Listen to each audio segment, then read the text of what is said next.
Good evening, Council. This is our study session for this evening. We're going to have Mark Behrens and Ryan Thompson talk with us for a bit, and then we have a joint meeting with the Historic Preservation Board.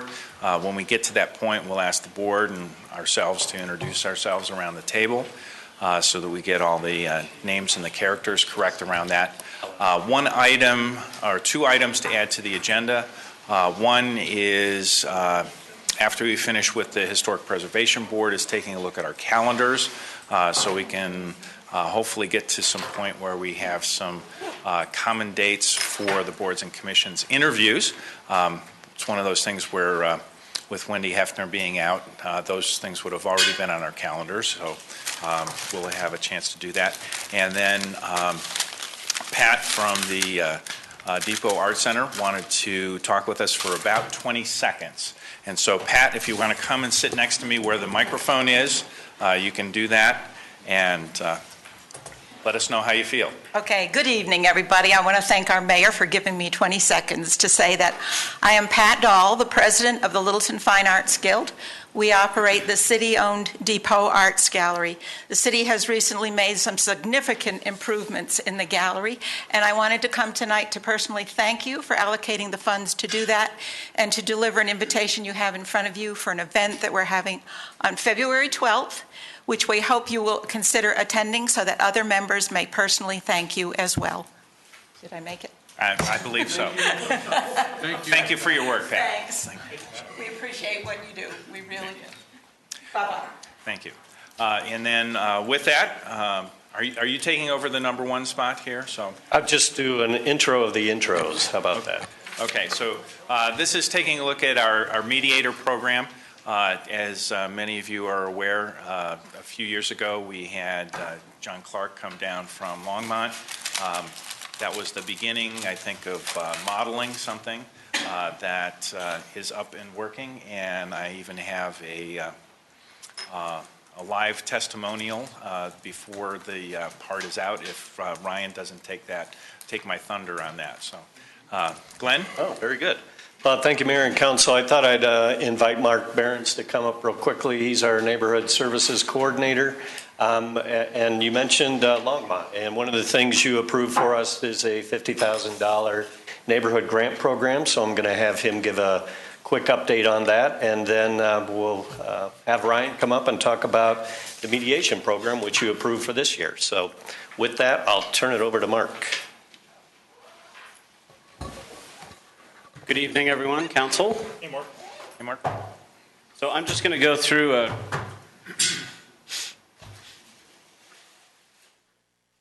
quick overview of the grants for 2014 and our numbers from the social media site Nextdoor. So as of the end of January, we had 1,676 members, 1,441 claimed households. So that gives us 7.6% out of the total households in the city, which is when we started, when we first partnered with Nextdoor last February, we were at a little over 200. So we've gone from a little over 200 to almost 1,700. For the small grants for 2014, we allocated $25,000 for those, and we had 53 grants totaling $21,783. And the large grants, we again $25,000 for that. We had 4 grants totaling $26,775. And what we're adding for 2015 is a $25,000 fine arts grant. So that should launch February 9th. And with all the grants, the applications are on our website online, and we've formatted those into a Google Doc format. So it's taken out a lot of our time that we have to spend filling out spreadsheets and all that kind of stuff.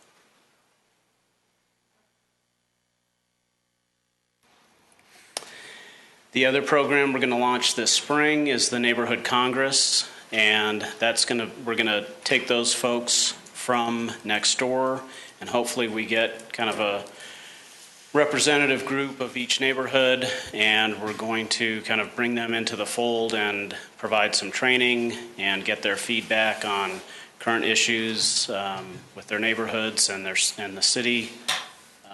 And if you have any questions on that, we can.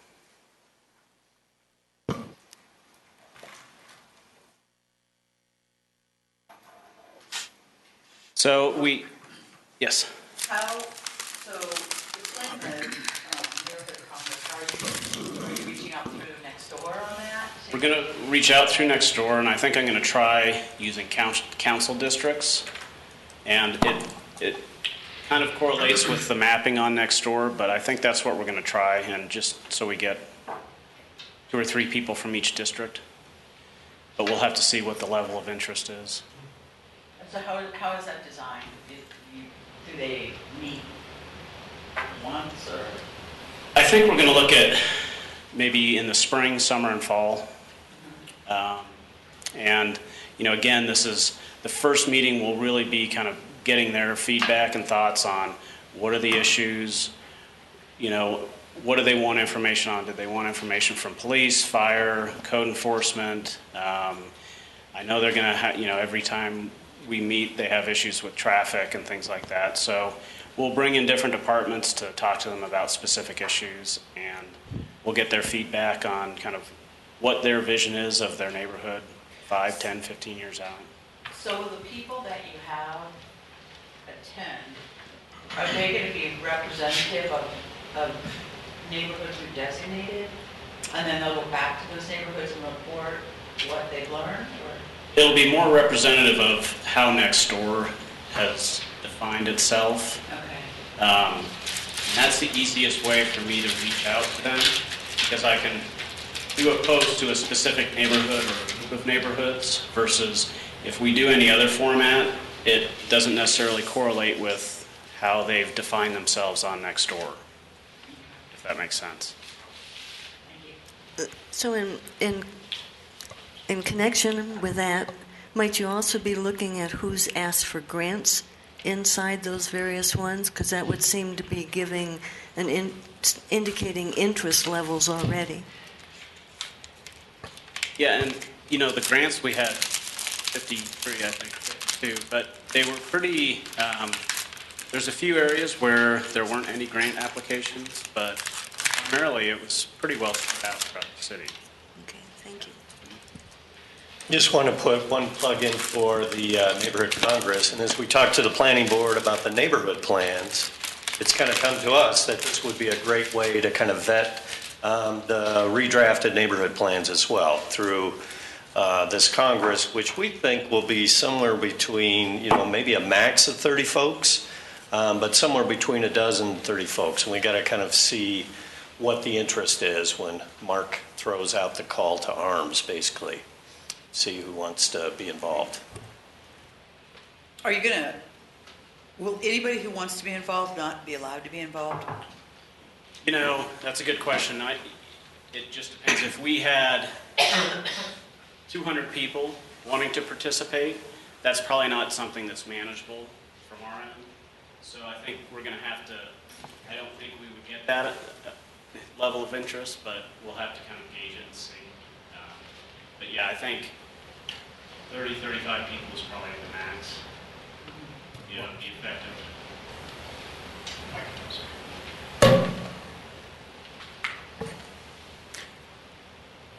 Yes. Mark, if anyone on council possibly had an idea or thought to possibly be considered by the Congress, what's the best way for us to get that to you? Probably through Michael. That was going to be my guess. Okay, thank you. Yep. Yes, Jerry. So we want to hear from the neighborhoods, right? Yes. So why does council want to have suggestions on what they should be working on? I think it's a good idea, but what is our real goal of the Congress? What kind of suggestions were thoughts? Well, one that flashed in my mind is we already have the charter review, and we're looking at potential ballot items for next fall. That would be something to maybe put in front of the group if they wanted to at least become aware of that. So that was something that I thought of. Yeah. So again, the charter of the Congress would be, Well, we really look at it as a kind of a two-way communication, so it would be an opportunity for us to talk about programs that are happening in their neighborhood, whether it's street closure or a major construction job. If police are seeing certain trends, it'd be a chance to kind of present those to the group if we have issues in code enforcement. And then some of those bigger community-wide issues, whether it's the neighborhood plans or perhaps there's folks with it from a certain geographic area, and we can discuss a land use change or a zoning change that might be going on. But it's just another way that we can reach out and talk to folks from different neighborhoods. and that's different than the neighborhood connection, because I know, Mark, you put out some great messages on there about the city events going on. So is this just another one, or is it going to be pretty much the same? Yeah, I mean, this is going to be different in the fact that they really will have more input. I mean, right now when I post things on Nextdoor, typically I'm just feeding information out there. Mm-hmm. And I do get some feedback, but not a whole lot. So this is really an opportunity to get more feedback from the neighborhoods to see, again, what their thoughts are, what their vision is, what their wants and needs are. Whereas Nextdoor, that goes out to, if I do a post to the city, it goes out to almost 1,700 people. And if they respond to me, that also goes out to 1,700 people. So this is a little more intimate and private. Okay, cool. But your posts are great. Thanks. Keep them up.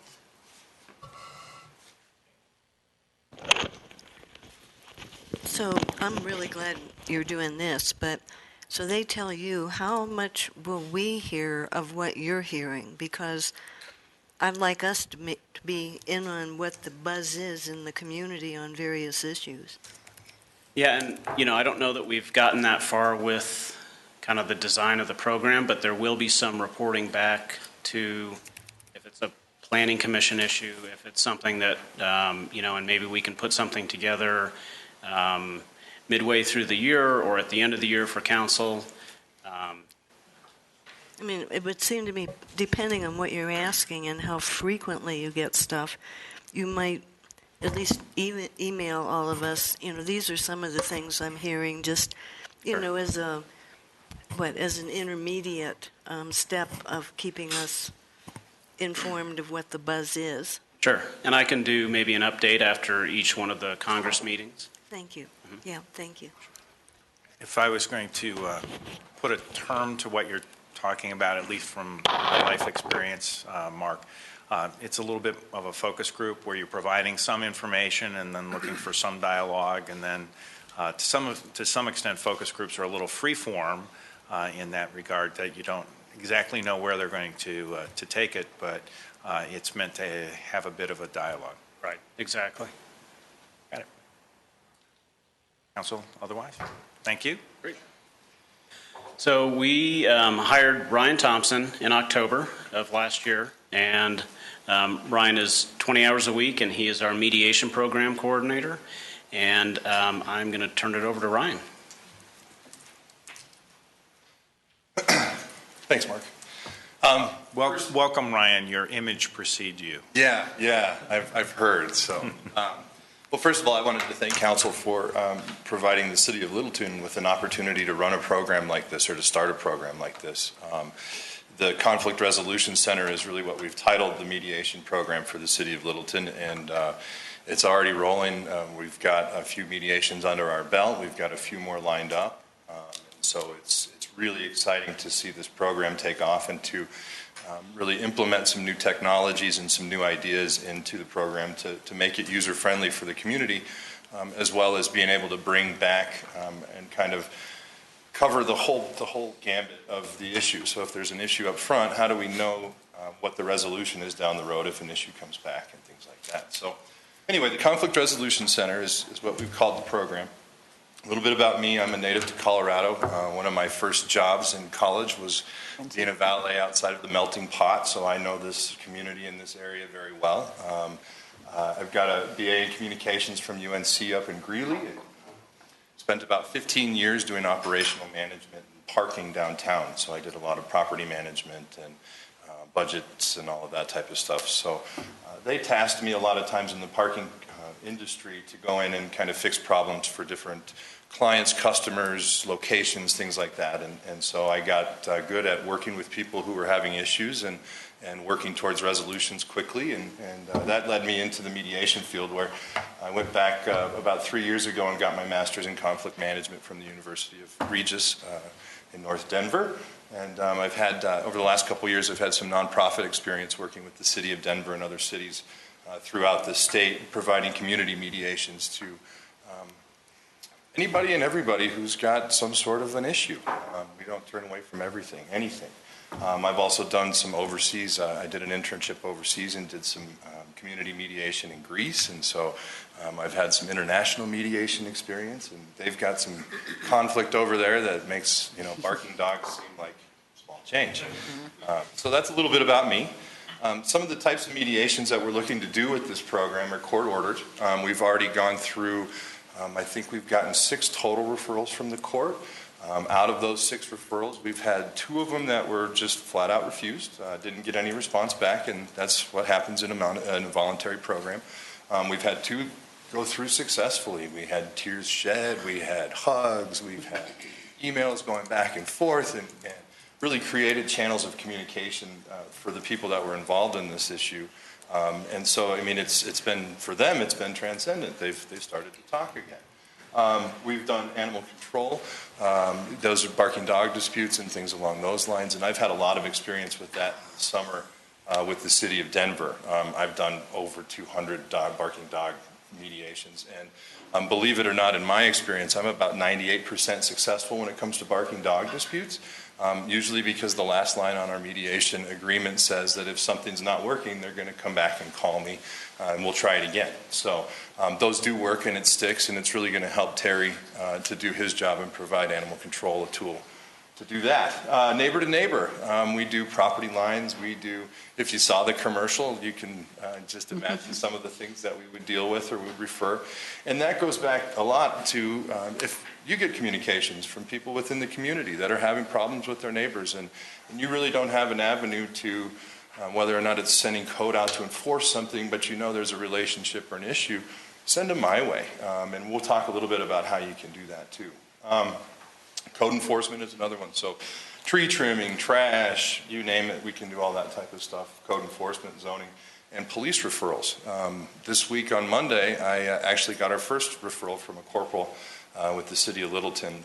2 neighbors are having noise complaint issues, and they've been out there 6 or 7 times. And so you can imagine what a time draw that is for dispatch as well as for the police department.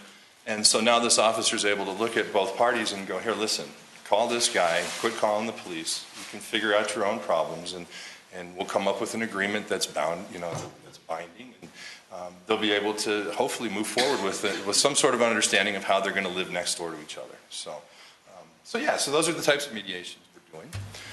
Ryan? Yes. Do you or have you handled neighborhood and business mediation? Yeah.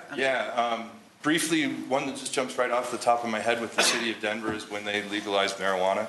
I had a city council member call me because there was a dispensary that was opened up at the end of a rural neighborhood street, and some of the neighbors were calling and complaining about the questionable traffic that was going through, and the neighbors had actually gotten to the point where they're calling CNN and they're bringing in news crews. And long story short, I sit down with the dispensary owners and I sit down with the complainant, and the complainant tells us about his concerns, and the dispensary owner goes, well, you know, this is all well and good, but you didn't say that you were our first customer in line most mornings, and that you were asking for the medical discount and all of these kind of things. So, you know, what we were able to do in that situation was provide perspective for the neighborhood. And in response for the concerns, we went ahead, we worked the dispensary into adding security after hours, setting up parameters and signs, putting out cameras, having visible, I mean, so either way, we were still able to come to a resolution even though, one side was really just kind of blowing things way out of proportion. But it was nice because we were able to listen to that person and address their issues and make them come out of that feeling a lot better. So yeah, tenant-landlord disputes are another one that we deal with quite a bit, or that I've had a lot of experience with. We also do HOA, I've got experience doing HOAs and working with homeowner associations. So a lot of times when HOAs call, it's the HOA that's dysfunctional, it's not the neighborhood, but we'll work with them, or I'll work with them to get that back on track too. So does that kind of give you? Okay. Thank you. Yeah, careful on those value statements there, Ryan. Mediation referral options. So how does the community and how do you get a hold of us? And what we wanted to do is make it really accessible to anybody. So you can go to littletongov.org/mediation. You can just go to littletongov.org and type mediation in the search, and it'll bring up our webpage. The webpage just briefly looks like this. It talks about what mediation is, what we'll provide for you as a mediator, how does the process work, and how do we get started. Anybody can go on the website and click that link on the bottom that says mediation referral form. It's a Google Doc like Mark was referring to, so you go in there and you put your information and the other party's information and a little bit of a story about what's going on. You click submit, shoots me an email, and then we'll reply back and say we've got your information, and we start the process from there. The same goes with city employees or police officers or anybody. They fill that form out, it immediately lets them know that it's been submitted, and then basically they can kind of step away from that issue and know that we're going to follow up with them when we've got an agreement, keep them posted on the progress and things like that. So that's kind of one of the ways. Littleton Police Department and Animal Control, we've got referral cards, and I don't know if Mark will pass these out. So one of the things we also wanted to do was make it easy for the officers in Animal Control when they're out in the field to say, hey, here's an option for you. So we've created these Littleton referral cards that basically the officer can write their name on it, and they give these to the citizens, and the citizens now have something right there in their hand that they're going to be able to understand a little bit about the process. It's going to give them the information to call us. They're going to be able to refer the officer that gave it to us, and so that's another way really that's accessible for when they're out on the street, instead of going, write this down, this down, this down. They're white right now, but it's going to be a neon color, so they'll be able to find it in a pocket full of stuff and go from there. And then departmental referrals, zoning code enforcement, community development, any type of issues that are ongoing, again, where it's a relationship or there's some sort of relationship that continues to exist after the dispute is over, give it a shot. At least we can give it a try. So Mark, and one of the other great things about coming into this program or starting this program was that day one I had 10 volunteers that have already been through the mediation training program. And so some of the uses for the volunteers and will help me out as we continue to grow this program is bringing them in to co-mediate. It's always good to have two mediators, at least to bring in a little bit of a different perspective. So anyway, co-mediated is one way. They're also going to help out with doing introduction letters, phone calls, follow-up communications. One of the things that we're going to do too to make sure that this is a program that's working for the community is that we're going to do surveys. We're going to do surveys immediately after the mediation to get that to expose that raw nerve and see whether or not they really felt that this was something worth their time and whether the agreement is something they figure is going to stick. But we're also planning on sending out a survey monkey or something along those lines 6 months down the road and saying, how's it going? Was this something that really worked for you? And that way we can come back with some real numbers and say, yeah, this is working or this isn't working, those kind of things. And then administrative assistance, answering phones, making follow-up phone calls, that kind of stuff. Tracking and reporting, and I kind of hinted at a little bit of that already. Each mediation will conclude with a survey. Volunteers will conduct their follow-up surveys about 90 days after. And then this is the really neat thing that we've been able to do with this program that I haven't been able to do with other programs in the state is that we're going to be able to send back a synopsis of what happened to whoever referred the process. And mediation is confidential, but the outcome or the agreement is something that we can communicate to different parties or to whoever referred us. The other thing that's nice is we've worked with dispatch. So unfortunately, and this goes to a brief story, but we had one mediation that just, we had the parties come together. They weren't able to come up with an agreement. It was a very hostile mediation. But there were some really good, even though we didn't get an agreement and the parties weren't able to come to a conclusion, we were able to get some really good things out of that. We were able to get an understanding of what's going to happen the next time the police are called. So both parties know, well, dispatch is going to know that we had this mediation, we weren't able to come to an agreement, that some threats were made on behalf of both parties about physical endangerment and things like that. So when they call the cops the next time, dispatch can go, well, it looks like you've been working on this with the mediation program. How's that going? Do we really need to send an officer out tonight? I mean, is this something, or you signed this agreement and it said that you'd call Conflict Resolution Center. Have you done that yet? And so what that does is it makes them own up to what they've agreed to do or what they've agreed not to do. So there's that. As well with Track It. So we have code enforcement issues or something like that. Afterwards, we get an agreement that says these trees will be trimmed by this date, X, Y, Z. We can put that into Track It. So if a call goes into zoning and they say these trees aren't trimmed, they can look and see that, well, this agreement said that they'd be done by this date. They can go out, not waste any time, and issue a citation or do what needs to be done from there.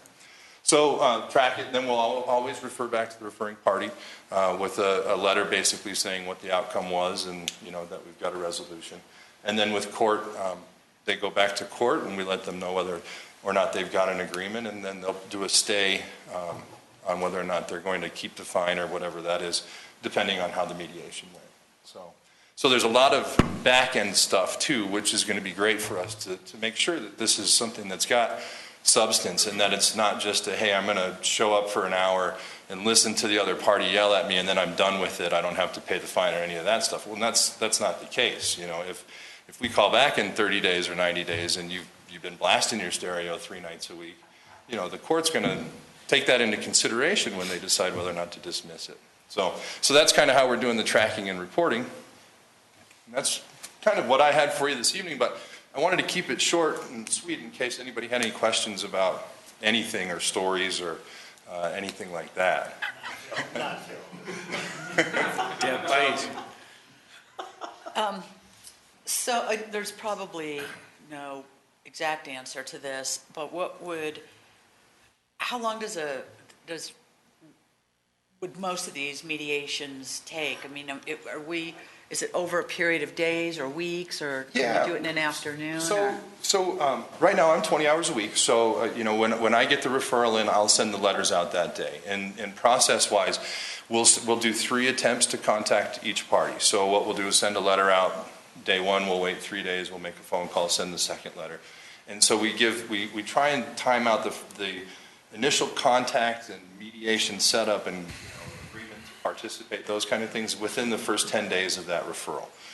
My goal is within 5 business days of it being submitted online that they're getting a response back. And I say 5 days because, again, I'm only here 2.5 days a week. So as that balances out, that's something else the volunteers will be able to help out with when I'm not here. So I'm hoping 24 to 48 hour return when we're really up and chugging to get a response back to the complainant. 10 days would be a good estimate as to having a date to mediate and sit down and actually do that. And typically you have to listen to the stories in that part of the process, so that could take an hour to an hour and a half, just depending on the party. Typically mediations last about 90 minutes, sometimes less, sometimes more. So you're looking at, from beginning to end, one case, anywhere from 2 hours to 4.5. But again, hopefully that sticks and we're done after that. So. Just one piece, way before Ryan got involved, had 2 neighbors call me, and one of the questions that I always have is, when you get inserted in the middle, sometimes it's not very comfortable. And knowing that the volunteers kind of get there and if anyone hasn't seen the Star Tribune, someone was quite upset in Minnesota earlier today.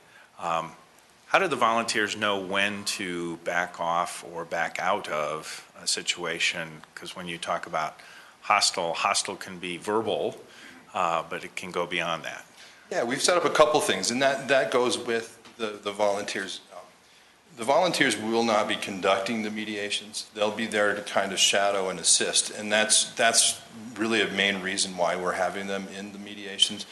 If things are going south, there's always someone else there to witness. The other thing that we've done is our mediations, most of them will be held over in the courthouse, up in the jury room, a deliberation room. And so we've installed a panic button up there that goes right to security in the police department. So if things do get out of hand, it's literally, it's an arm punch away from behind me to be able to have that response because, barking dogs drive people crazy. And so, you have raw emotions in there, and sometimes it takes getting those, having people kind of boil over a little bit. So that's something that I feel that isn't in my control and that I'm qualified to do. And sometimes I'll let them boil over just to get them back to where we need to go. But so that's what we do in those cases. As well, if we do any on the weekends here, I always let the police department know that we're going to be up there. So they're aware as well if we need to respond. So. And I haven't ever had that happen yet. I've been close, but never had that happen yet. And just to, each of us has probably had our own set of calls into us as council members, but it was interesting. Two businesses. So when you talk about commercial properties abutting, behavior on one impacting results on another, and possibly looking for the city to resolve when indeed it's a civil item. So it's a chance for folks to step in, and I can talk about the hours I've spent on phones listening to people explain their stories. So it's really nice to have a good referral for what folks will have a good experience with. So. Would this program do business to business? Okay. And a perfect example of that, I did one last week. Picture a DMV in Northwest Denver that's been flanked on one side by a driver's education class for the last 30 years. And within the last 3 months, you had a driver's education class open up on the other side of the DMV. And so you have somebody who's been there 30 years and nobody's messed with this business. And unfortunately for the other guy, a retired officer starting his new business, and they didn't go well together. So, that's a perfect example. That was a 2-hour one. That was one where I actually had to notify the sheriff's department and say, hey, I got these two guys coming, but an hour and 45 minutes later, they had an agreement. They had step A, B, C, and D. They had an expectation of time. It was about a parking lot. So how long do I wait before I call the tow truck to come and tow their customer's car, those kind of things. And so we spelled all that out. And that one was tough because I literally, like I said, sometimes you have to let it boil over, and it got loud. That stuck with me after the mediation. Well, before the day was over, I got an email from both parties going, I don't know what the heck you're doing what you're doing, but thank you. This really helped us out. We know where we stand. Even though we don't like them, we know where we stand now, and haven't had any calls to the police since. So they were getting an average of 4 calls a week, the police department was for that one, for just ridiculous things. So any other questions or? More of an administrative one. So, I noticed the Jones Smith folks, we took Judy Dixon's original class, which was the original training program, and I think the first thing that I heard from a lot of those folks is, wow, we now really know that this is really hard, and takes a lot of work, and so your intention, I think I understand, is that you're going to be the, if you will, the mediator, and these guys are going to come in and co. You may have some opportunity to kind of coach them up so that if you get to a point where things get busier and some of your more advanced mentees, if you will, can do that. Where's your pipeline? Are you going to offer additional classes, or Yeah. how do you plan to do that administratively?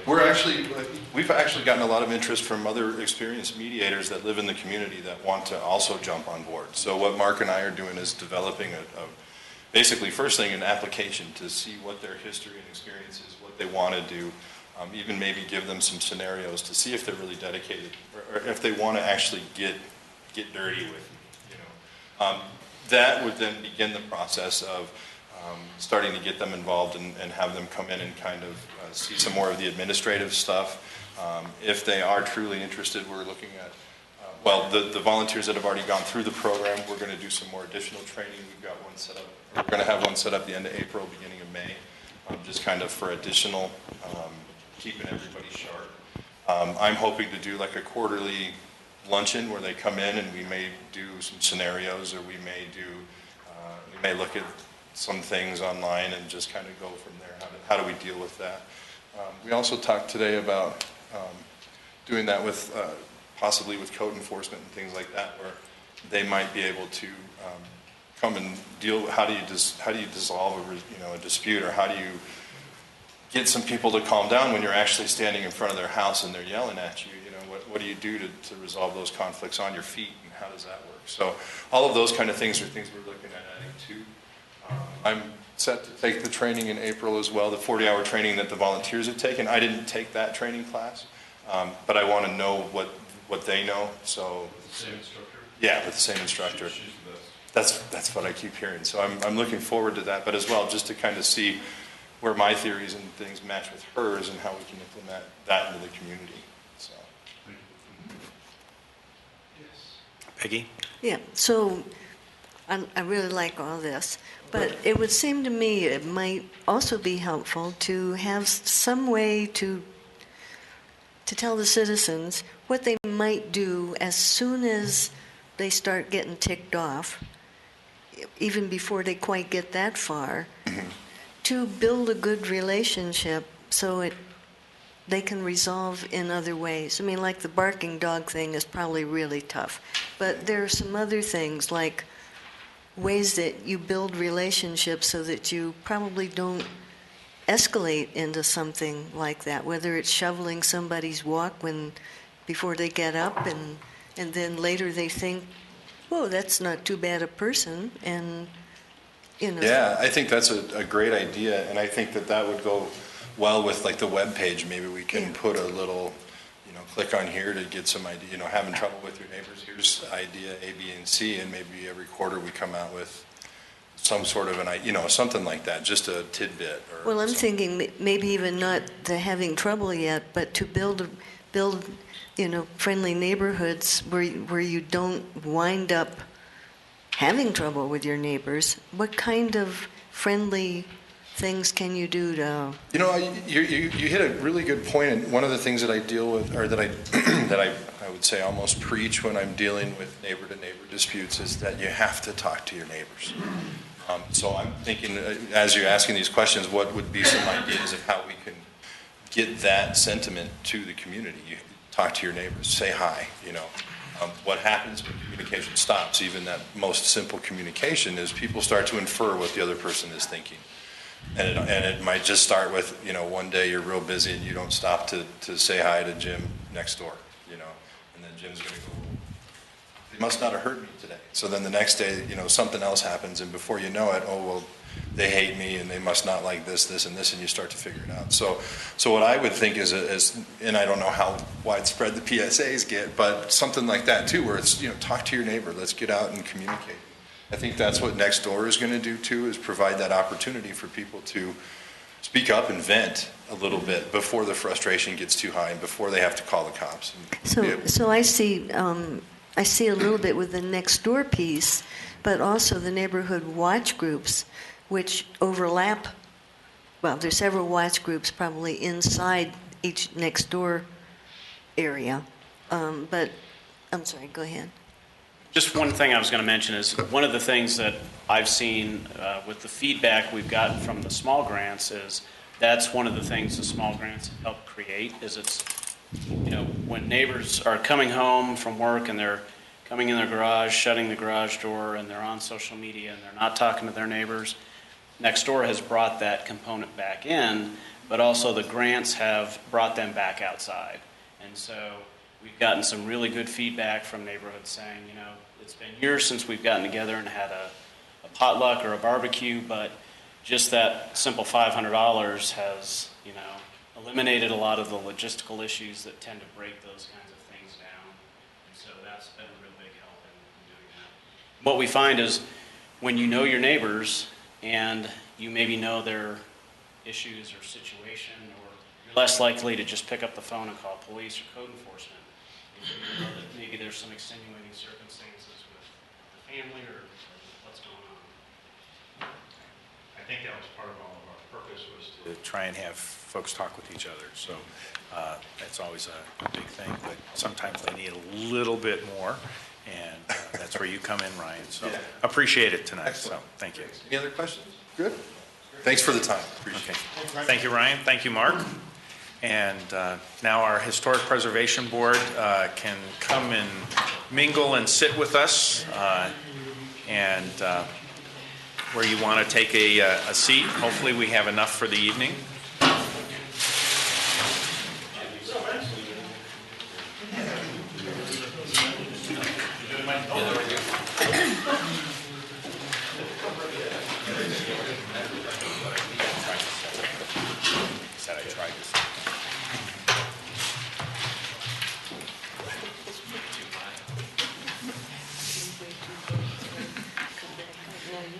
And Margie, with your permission, what I was going to do is at least start us off with going around the table so that council can introduce ourselves, even though we have these little name tags in front of us. But if your eyes are like my eyes, you can't necessarily read them from across the room. So we'll start off on that basis. And then I think the agenda's been put together between, at least what I've heard, is Margie and Glenn. So you can take us through the agenda, and I'm sure council has not been bashful in participating, as you may have noticed. So I'm Phil Cernanek, and I'm the mayor. Mike Rockman, the deputy city manager. Bruce Stallman. Bruce Beckman. Peggy Cool. Dan Miller. Paul Kastner. Margie Clute. Pam Grove. Mike Price. Randy Stein. Debbie Brickman. Jerry Beltis. Glenn Daniel Mulligan. Okay, and now it's the Margie and Glenn show for the moment. And I might add, there are 4 members of the Preservation Board that could not be here tonight. Chuck Reed, Catherine McMurray, Greg LaRocque, and Sharon Garr. So some are out of town, some had conflicts, so sorry that they couldn't be here. And just to clarify, this agenda was put together by the entire Preservation Board. Very good. And for folks as you're speaking, not that we look for tremendously detailed minutes at all for our special meetings or our study sessions, but if you could speak into the microphone, because believe it or not, you're on camera around the globe, and so folks might want to hear what you have to say. Okay, well, with that, we'll get right on with the agenda. So A, increased participation in the Main Street Historic District, and I think if you remember, our last meeting, I believe, was June 10th. So we've been really working on trying to increase the opt-in members of the Main Street Historic Preservation District. So there's a couple of things we're working on. I'm going to turn this over to Mike Price to talk about the property tax rebate. I think we touched on it a little bit on our last meeting. And by the way, thank you very much for the opportunity to meet with you. So I'll let Mike talk about this. Well, thank you, Margie, and thank you, council, and the assorted guests for being here tonight. We have been working on a number of things with historic preservation, not the least of which is to increase participation in the Main Street Historic District. And I don't believe you've seen this position paper that we're passing out yet. So if you don't mind, bear with me a little bit and we'll just kind of walk through it together. But in accordance with the meeting back in June, the direction was for us to take a look at what other things we could do to try to increase the participation in the district. And under our code, there's an allowance for a refund of city taxes, which allows for up to 100% tax refund for ad valorem taxes paid to the city only upon a historic landmark or any property located within a historic district during the year of designation and for all subsequent years that said property is so designated, provided that maintenance and rehabilitation activities as required by the council are completed and this property maintained as provided herein. Paragraph B3 states that the subsection will not apply to any property within the Main Street Historic District. I think part of the reason is because we have grant monies that are available for properties in the district to the tune of $50,000 a year, and I think there's also some other ancillary arts and beautification money that might be available as well. So we took a look at how many properties are in the district and total, and then how many have opted in and how many have not. Currently, there are 30 properties within the boundary of the Main Street Historic District that have joined us and are under the guidelines of the district. 23 properties within the boundary have not opted in as of this writing. Of the properties that have opted in, per our staff reports, there are 114,947 square feet of commercial space, and the property tax revenue generated for the city by these properties is $36,158. Of the properties that have not opted in, there is 93,446 square feet of commercial space, and the property tax revenue generated for the city is $21,317. So the total of all of those 53 properties would be $57,316. So our proposal for you to consider, and this would be for budget year 2016, would be to help us encourage additional membership by properties and property owners that have not yet opted in. We'd like to have you consider a property tax rebate for all of the properties which have opted in or will opt in, but it's not eligible until they do opt in. So at the current level of opt-in, with the 30 out of the 53 properties, the maximum cost to the city would be $36,158 per year. If all 53 properties are in, then the maximum cost would be $57,475 per year, using today's assessments and property tax rates. Eligible property owners would be required to apply to the city for the tax rebate after they receive and pay their property tax bill. So this would not be an automatic refund. It would be something that a property owner would apply for and, if eligible, would receive it. Experience has shown, however, that not all property owners would take advantage of this program or apply for the rebate. Some of the property owners are out of state. Some are, I won't say not unsophisticated, but they may just not be paying attention to what the program would allow. So they've got to be diligent and on their toes. So the potential rebate, even if all of the properties were in, could be less than the $57,000. So we considered a number of different options, whether we want to do this as a percentage, less than 100% for a period of time, whether we would want to just incentivize properties coming in and not incentivize those who are already in. And we discarded that because we felt that that would be a punishment to those who have already opted in and are with us in the district. So our recommendation is to have the city look at a rebate to all properties in the district which have opted in, including currently opted in properties and those that choose to opt in. And we recommend 100% rebate of the city property taxes to each eligible property owner. So the advantages of the rebate are: if current opt-in properties are incentivized, we believe it would help encourage more property owners to join the historic district. This incentive will reward current members as well as new members. A reduction in taxes combined with a property improvement campaign would encourage property owners and tenants to use the newly available funds to make property improvements that enhance their ability to attract new tenants and property owners to vacant properties. And in the future, if the city needs additional funds, the council could lower the funds allotted to the grant program. So there could be a trade-off there if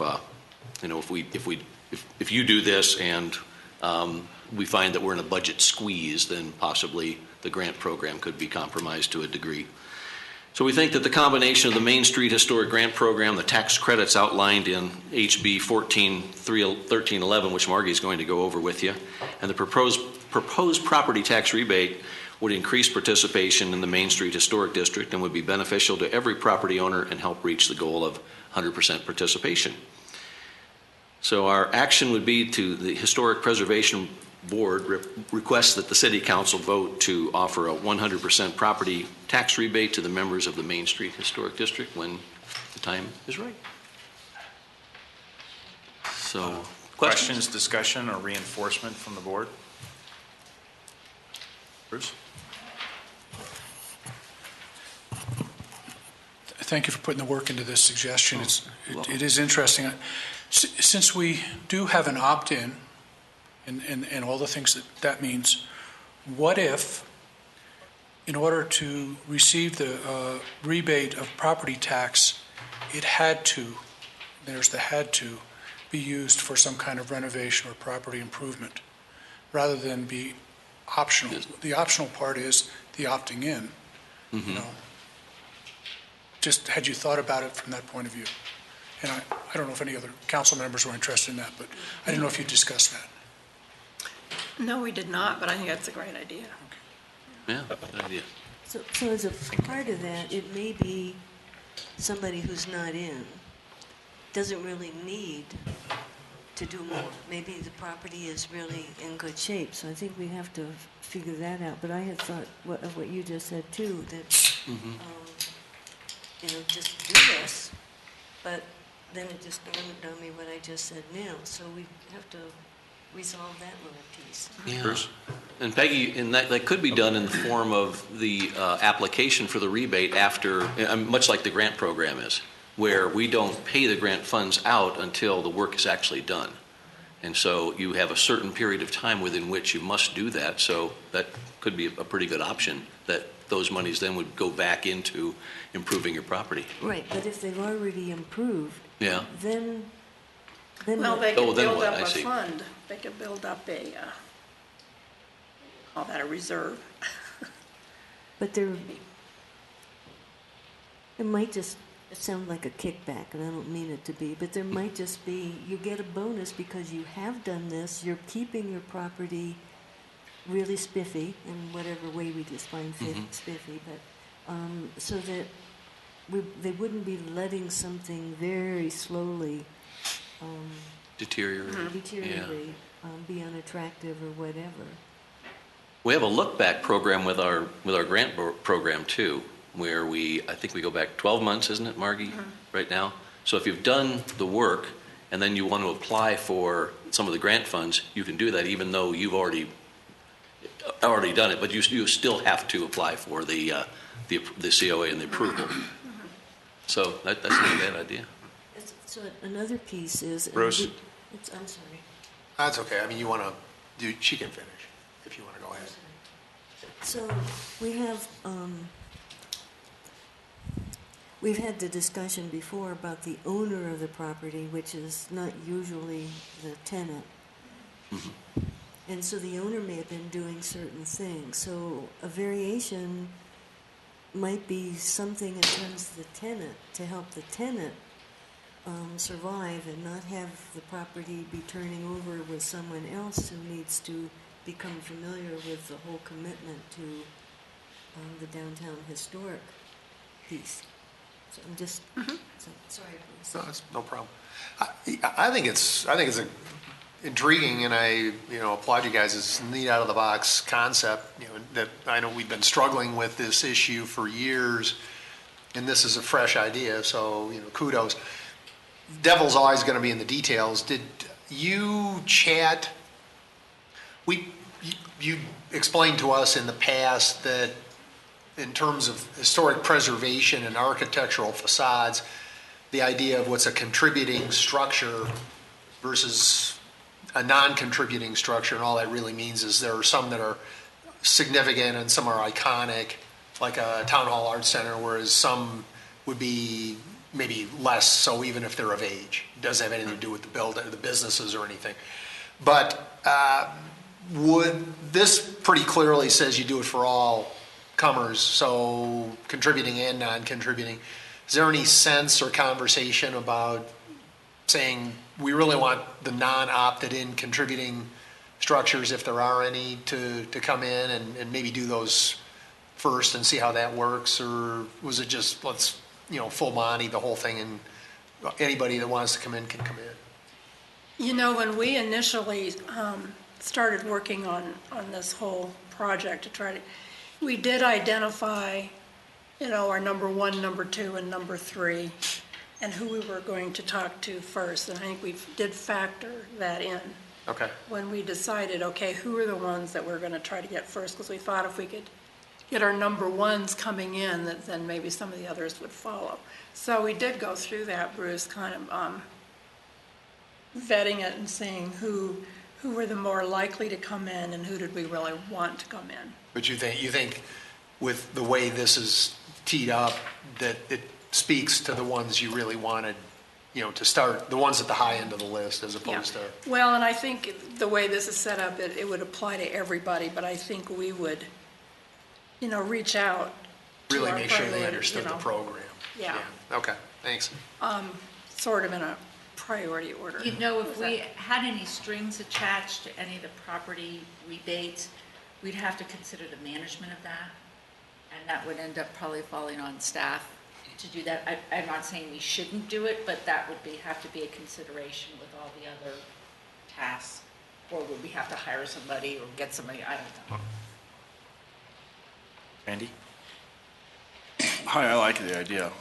Thank you, because I know that you guys have worked really hard on this. I apologize. I think I had the same thought as Bruce did, but you beat me to it. But let me just put it in somewhat different terms and see if we're on the same page, and maybe not.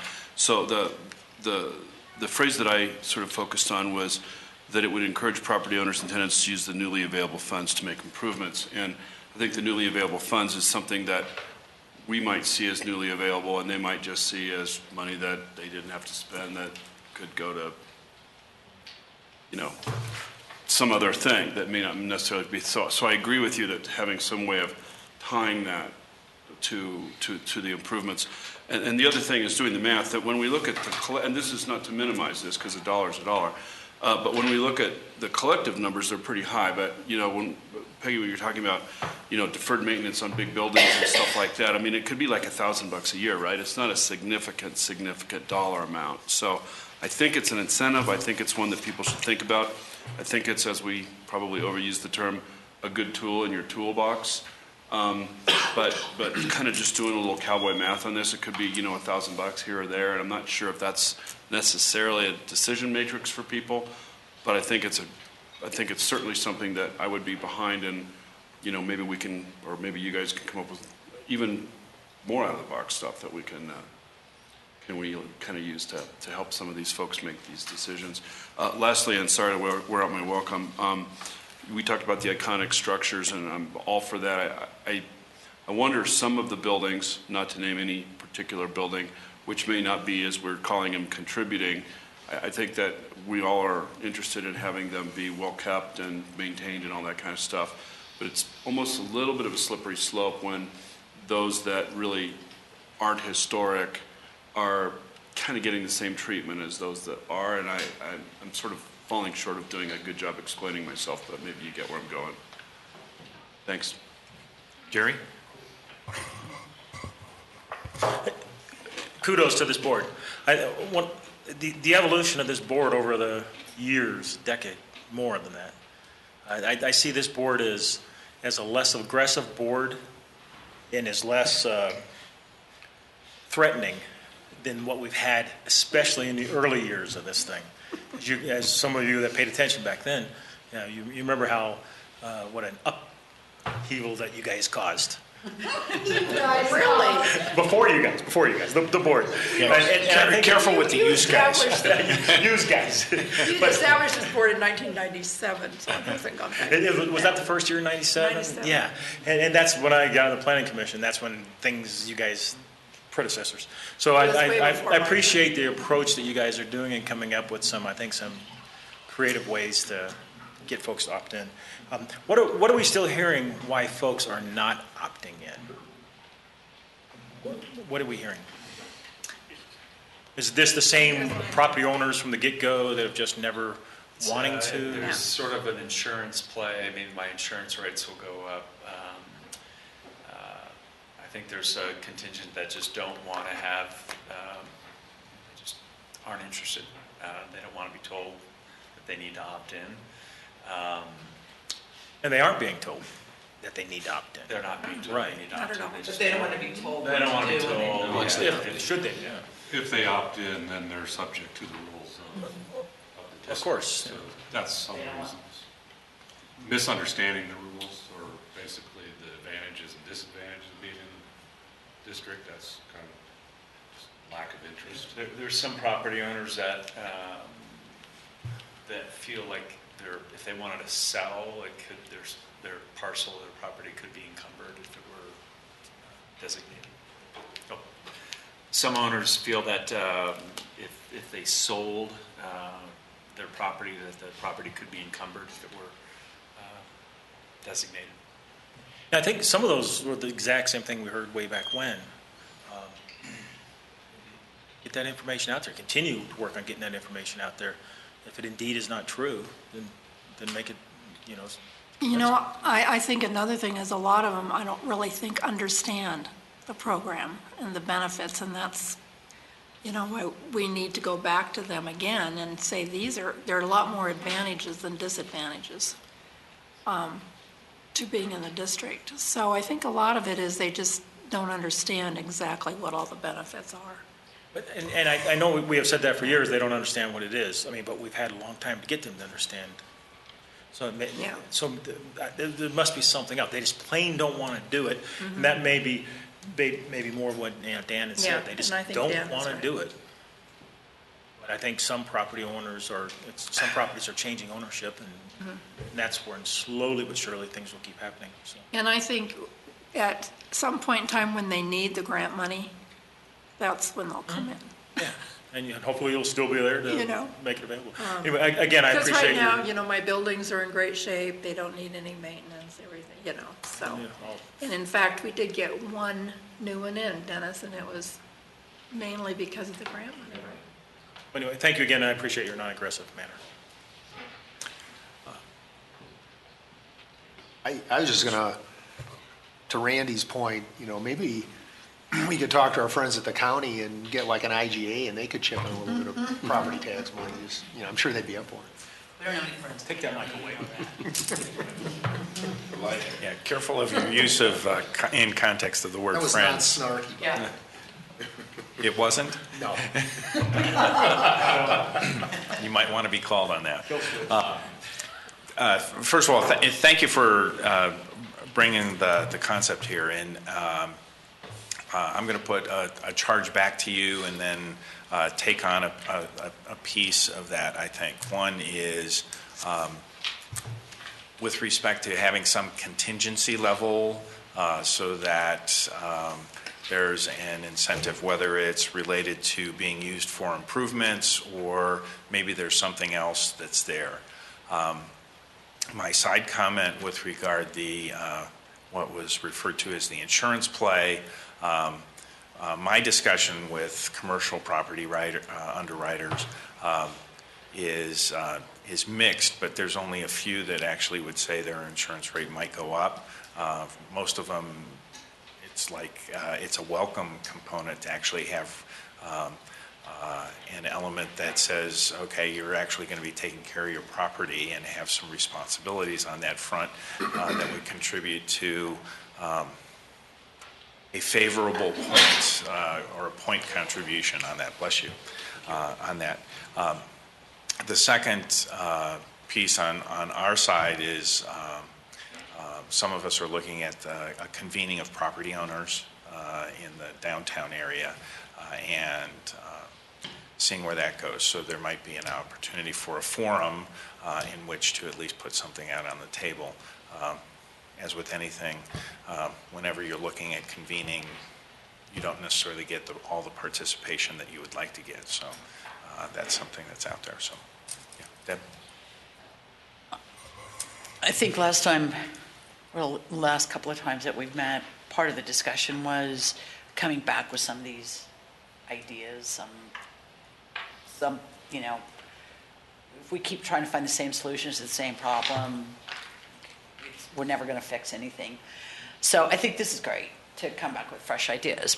But I have two concerns. One is, I don't feel as though we have, the whole object of this is to get the ones that aren't opted in.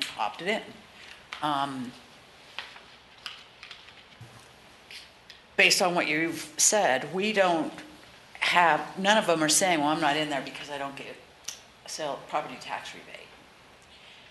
So I look and I think, okay, well, that's a nice perk to do it, but we also have the grant program, which they could take advantage of that. If we're handing them things, hoping that we're going to tap that perfect taste bud with our tempting treats, but it's not going to do anything. It's not going to move them. It's not going to get them off that dime. Then it was, in my opinion, I would not consider it successful. Meanwhile, we are then rebating back to those who have opted in, which I'm not saying we don't want to be appreciative of them, but so that I kind of have a conflict with that. I don't recall if we had discussed this at another meeting in the past couple years or not, but to attempt to put together a large meeting where we invite these property owners that haven't opted in.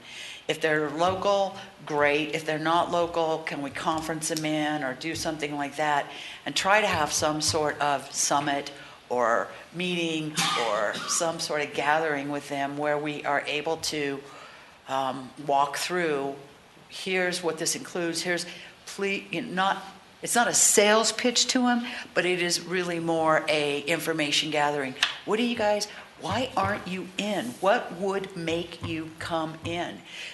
And if you have 10 of them that say nothing, zero, never going to, then those 10 go to, when these properties sell, we'll talk to the new owners.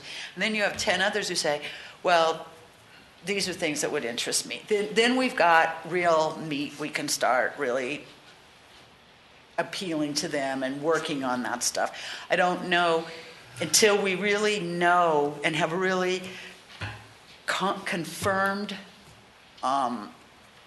answers from them as to yes, no, and maybes, then we can just keep throwing gifts and never getting what our full intention is. Well, this came out of conversations that Bill Hopping had with various owners, and he brought it back.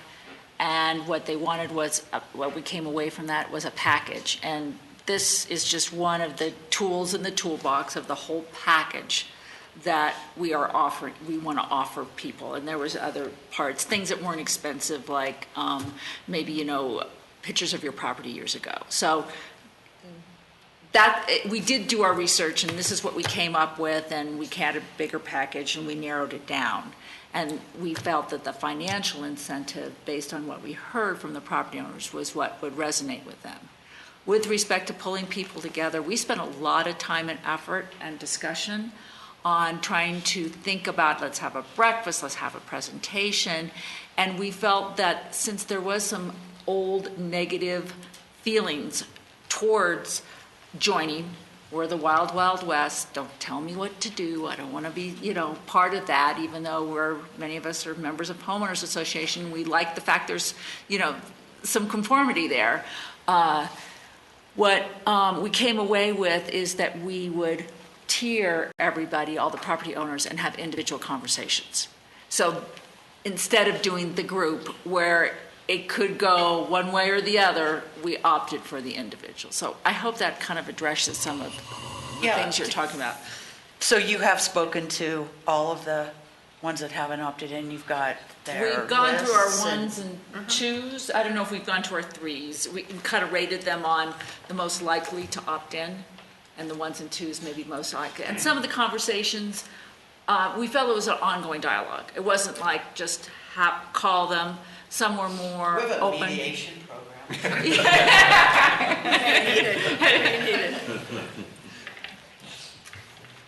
But that is the idea, it's kind of an ongoing building relationships. But we also felt that it would be nice to be able to have something new to call them back and a reason to meet with them again. But I understand what you're saying. But I do agree with Pam, yeah, we did discuss it a lot about doing the whole group, and we were concerned, number one, about getting everybody there, will they Yeah. even come? And is there going to be, one person can skew the whole group? But either way, though. Yeah, either way. Yeah, I think So, even if, however it would be, one-on-ones or a couple of mini groups or whatever, as long as you are being, aggressive, I guess would be my word, about finding out, what would it take? What do we need to do? What, what do you want? How can we help you? They kick you out the door, then they go to 3, right? Third tier.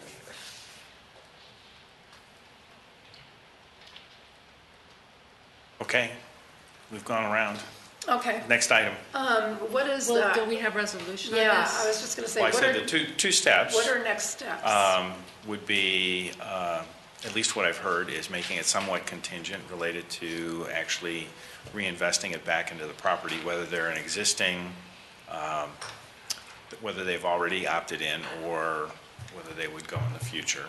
I don't know if anyone's ever gotten to the bottom of some of the objections side of it.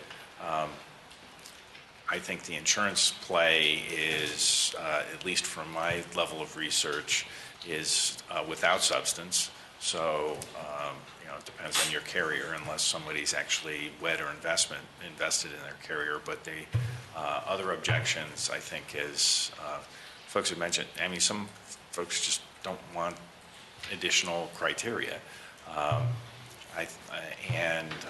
If you actually separate out the folks that are reachable property owners, I'll put that there because sometimes it's difficult to have dialogue with folks that are property owners out of state, as an example, but reachable property owners in where they may be, and to actually say, okay, of the 23 that have yet to opt in,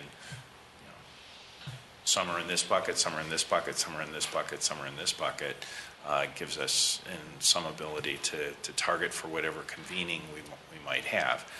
This would not be the only agenda item that we're looking for convening on, but I might say, hey, these are the folks we really want to make sure feel invited. Yeah, I agree, without equivocation. I think use the term toolbox. Thanks for using it as well. But I think they're here to ask us to vote to offer a property tax, and I guess what. We're not going to vote tonight. No, I understand that, but it would be to ask staff to prepare something for us to see at a council meeting. But the part that I would say before that is, where are the buckets on the 23 that are out there in the historic district that haven't yet opted in? If we have some information, whether it's through community development or through interviews that the board has had, to actually classify their objection points, to say, here's where they are, and whether they're unreachable or reachable, or that we can have a dialogue on. It gives us an idea of, or at least support to what it would need to be the staff analysis to say, hey, consider this. It's a budget impact. Consider it in the budget.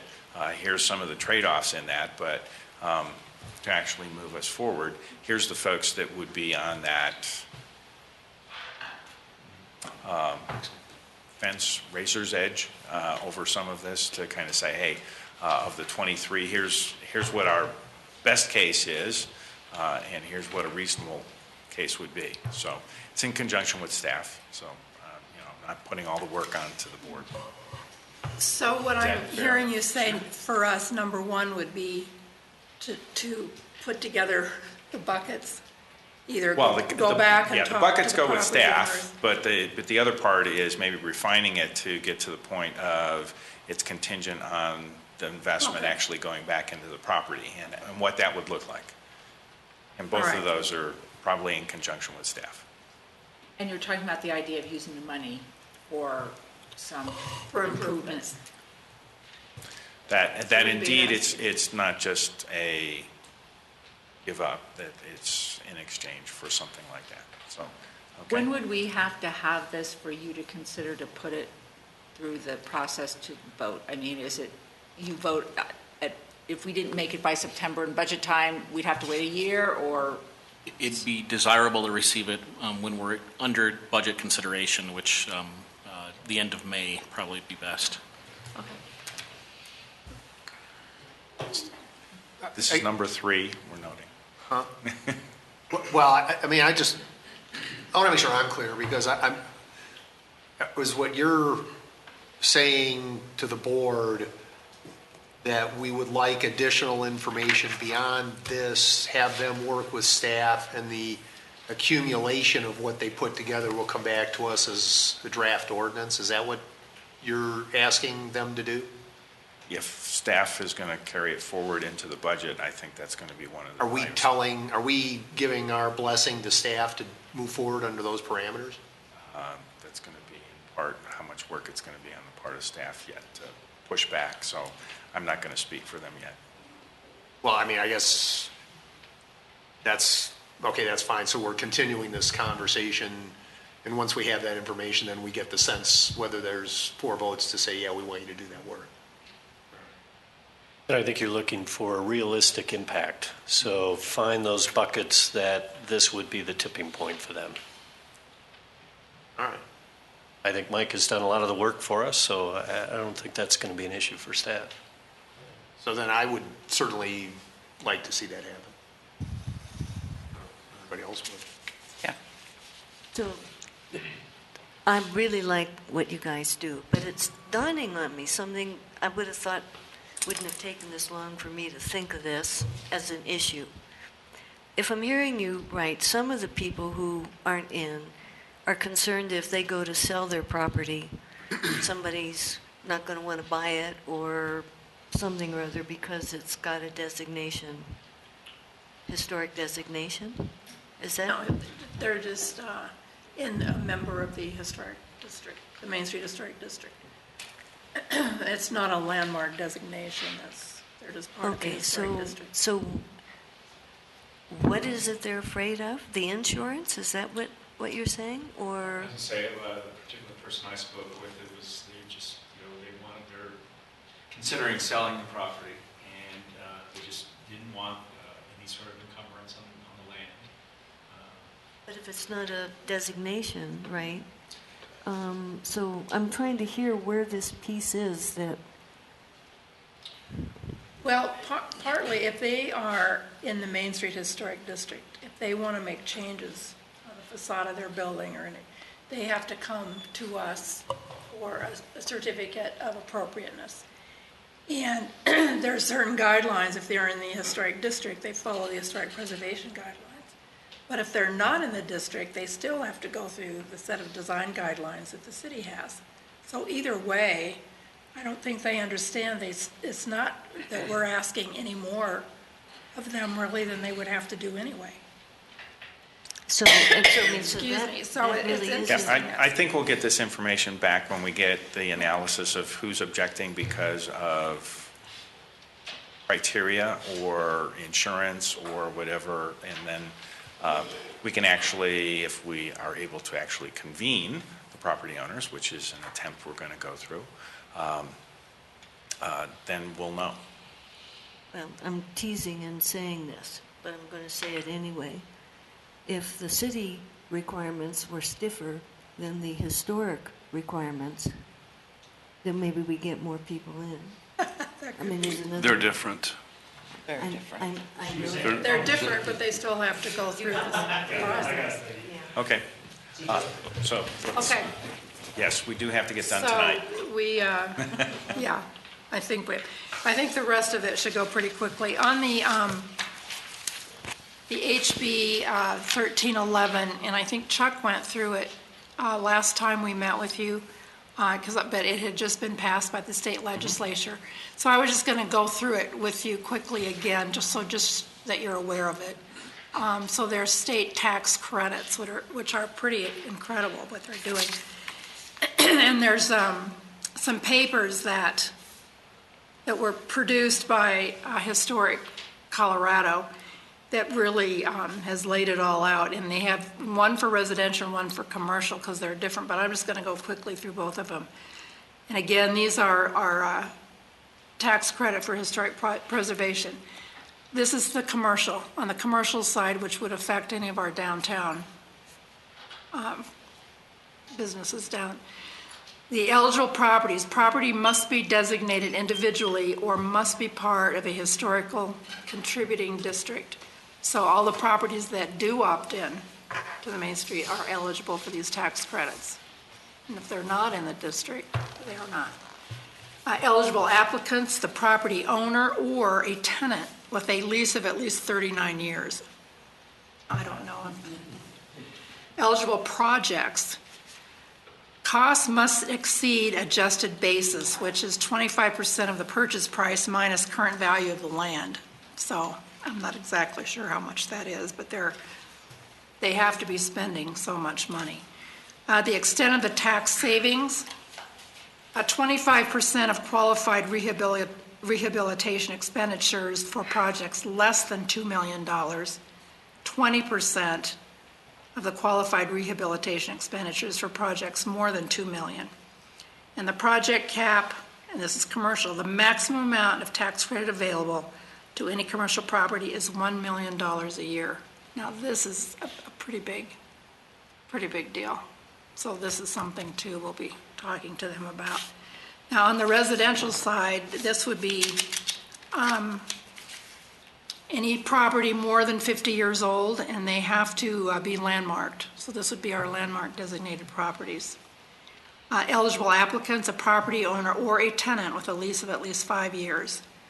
Eligible projects, cost must exceed $5,000.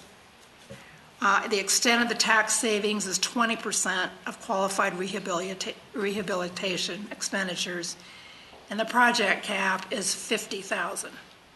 But it resets upon new ownership or after 10 years. So I have asked one of the guys at Historic Colorado to come and do a presentation to us about this that I'll let you know about, to our board, to you, to the property owners, any of the stakeholders that might be interested in this, because I think it's something that we really should be taking advantage of. Excuse me. So I think it's a pretty exciting thing, and they don't start taking applications until July this year, so I'll try to get them out here pretty quickly. So that's kind of an exciting thing. So just that's an informational thing for you. Did anybody have any questions on that? Other than thank you. Pardon me? Other than thank you, and to the extent that we have anyone that potentially qualifies or at least should consider projects, the more we can get information to them to supplement would be great. Right. It might be worthwhile. It might be worthwhile to once, maybe put some sort of a representation of that distillation on the website somewhere if we don't already have it. I haven't gone looking. Okay. There's probably even a short list of who should know. And direct notice is probably okay. Or we could even put this document I just read from on the website. Right, we could do that, Dennis. I mean, it's a pretty straightforward, comprehensive piece of information. I think that'd be a great idea. Yeah. Thank you for that, Bruce. Anything else on that? The mediator. And then under B, identify potential future landmarks and/or districts. This is one of our high priorities. And the leader on this project is not here tonight, Catherine, so I'm giving a report for her. And she sent me some. So just the city of Littleton has, and I'm just going to read what she sent me pretty much. The city of Littleton has many properties that may now qualify as historically significant, having aged from 1965 or earlier. So it's 1965, that's not that long ago, and before that, anything built before that is eligible. The board is identifying those properties that should be considered for landmark designation or a collection of properties to be considered for historic district. And I think we've talked about this before as well. This undertaking would require, among other things, one, reviewing the properties listed on the old list of merit. You guys remember the list of merit, which was eliminated when the Historic Preservation Code was revised in 2011. This was a list of properties of historic significance which were not included in the downtown historic district or landmarked. So we have a good core of about 60 properties that were on that list that we can go back and start kind of with that list. And also, working with Historic Littleton, Inc. on identification of properties. There's a lot of members on Historic Littleton that really know of a lot of the, especially the residential properties that should be considered. Utilizing the surveys the city has developed and have as available to identify potentially eligible properties. And also undertaking reconnaissance field trips. And I'll drive-bys, and we've also talked about doing some field trips to some of the historic districts in Denver and kind of see how their districts are put together, and this would be more at the historic districts. So we're going to really make a concerted effort to really work on this year because it's been a while since we've added new landmarks or new districts. So that's an information. Anybody have a question on that or anything you guys want to add? Yeah, based on House Bill 1311, if I had an isolated property somewhere in the city, what is it that would make me able then to qualify for House Bill 1311? It would be to be a designated, property. That's the issue. They'd have to be landmarked, right? Right, landmarked, okay. So there is an incentive Right. for certain people now that didn't exist previously. Exactly.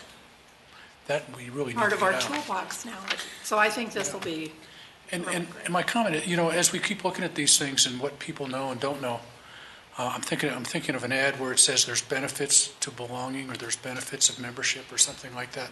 There are benefits to having a property that potentially could be historical, and we're not putting it all together. So that's something I think would be a goal.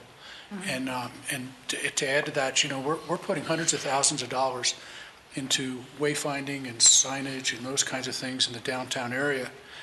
And that's going to be a benefit of belonging to all the downtown businesses.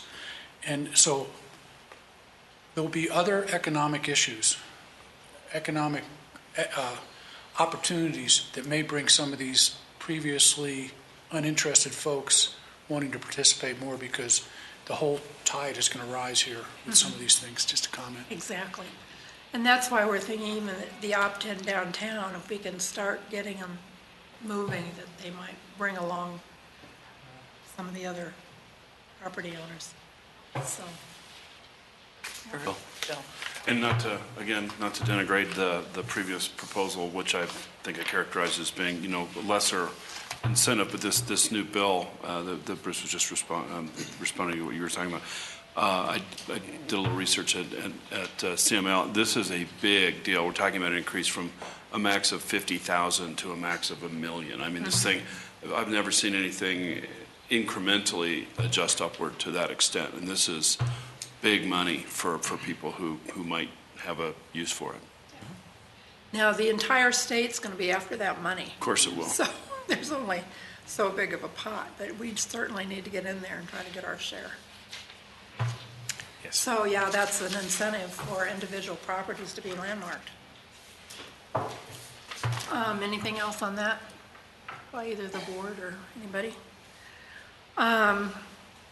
Just an informational too, on the 125th anniversary, just so that you know, we do have one of our members, Sharon, who is not here this evening, is on the committee. So we do have the Preservation Board represented on that committee.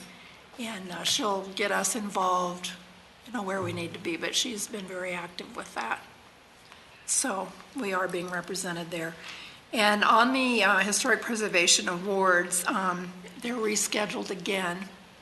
And they're really through Historic Littleton, Inc. because they have the venue and the event and to do the awards.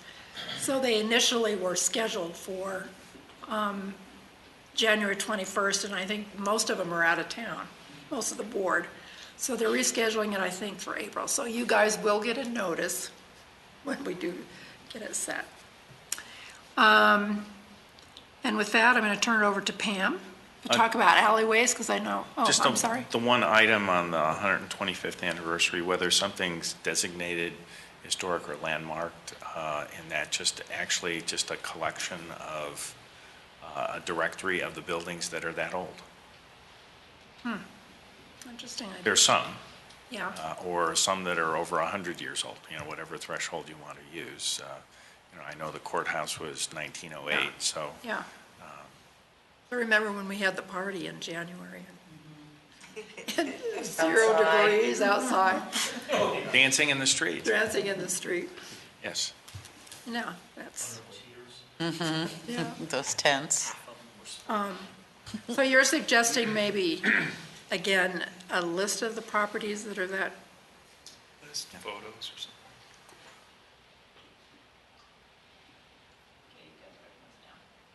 Okay, anything else on that? Okay, I'm going to turn it over to Pam to talk about alleys, and remember, we had a lot of discussion about that before in our last meeting.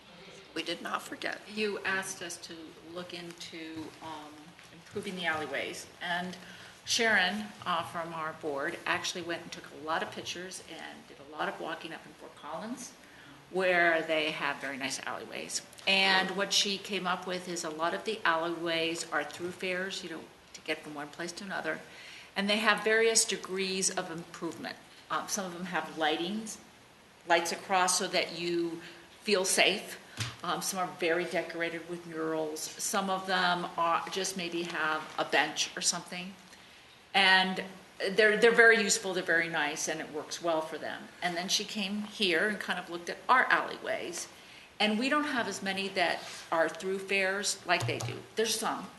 And I can't tell you exactly which ones. She said, we use a lot of our alleyways for parking. And where Fort Collins had covered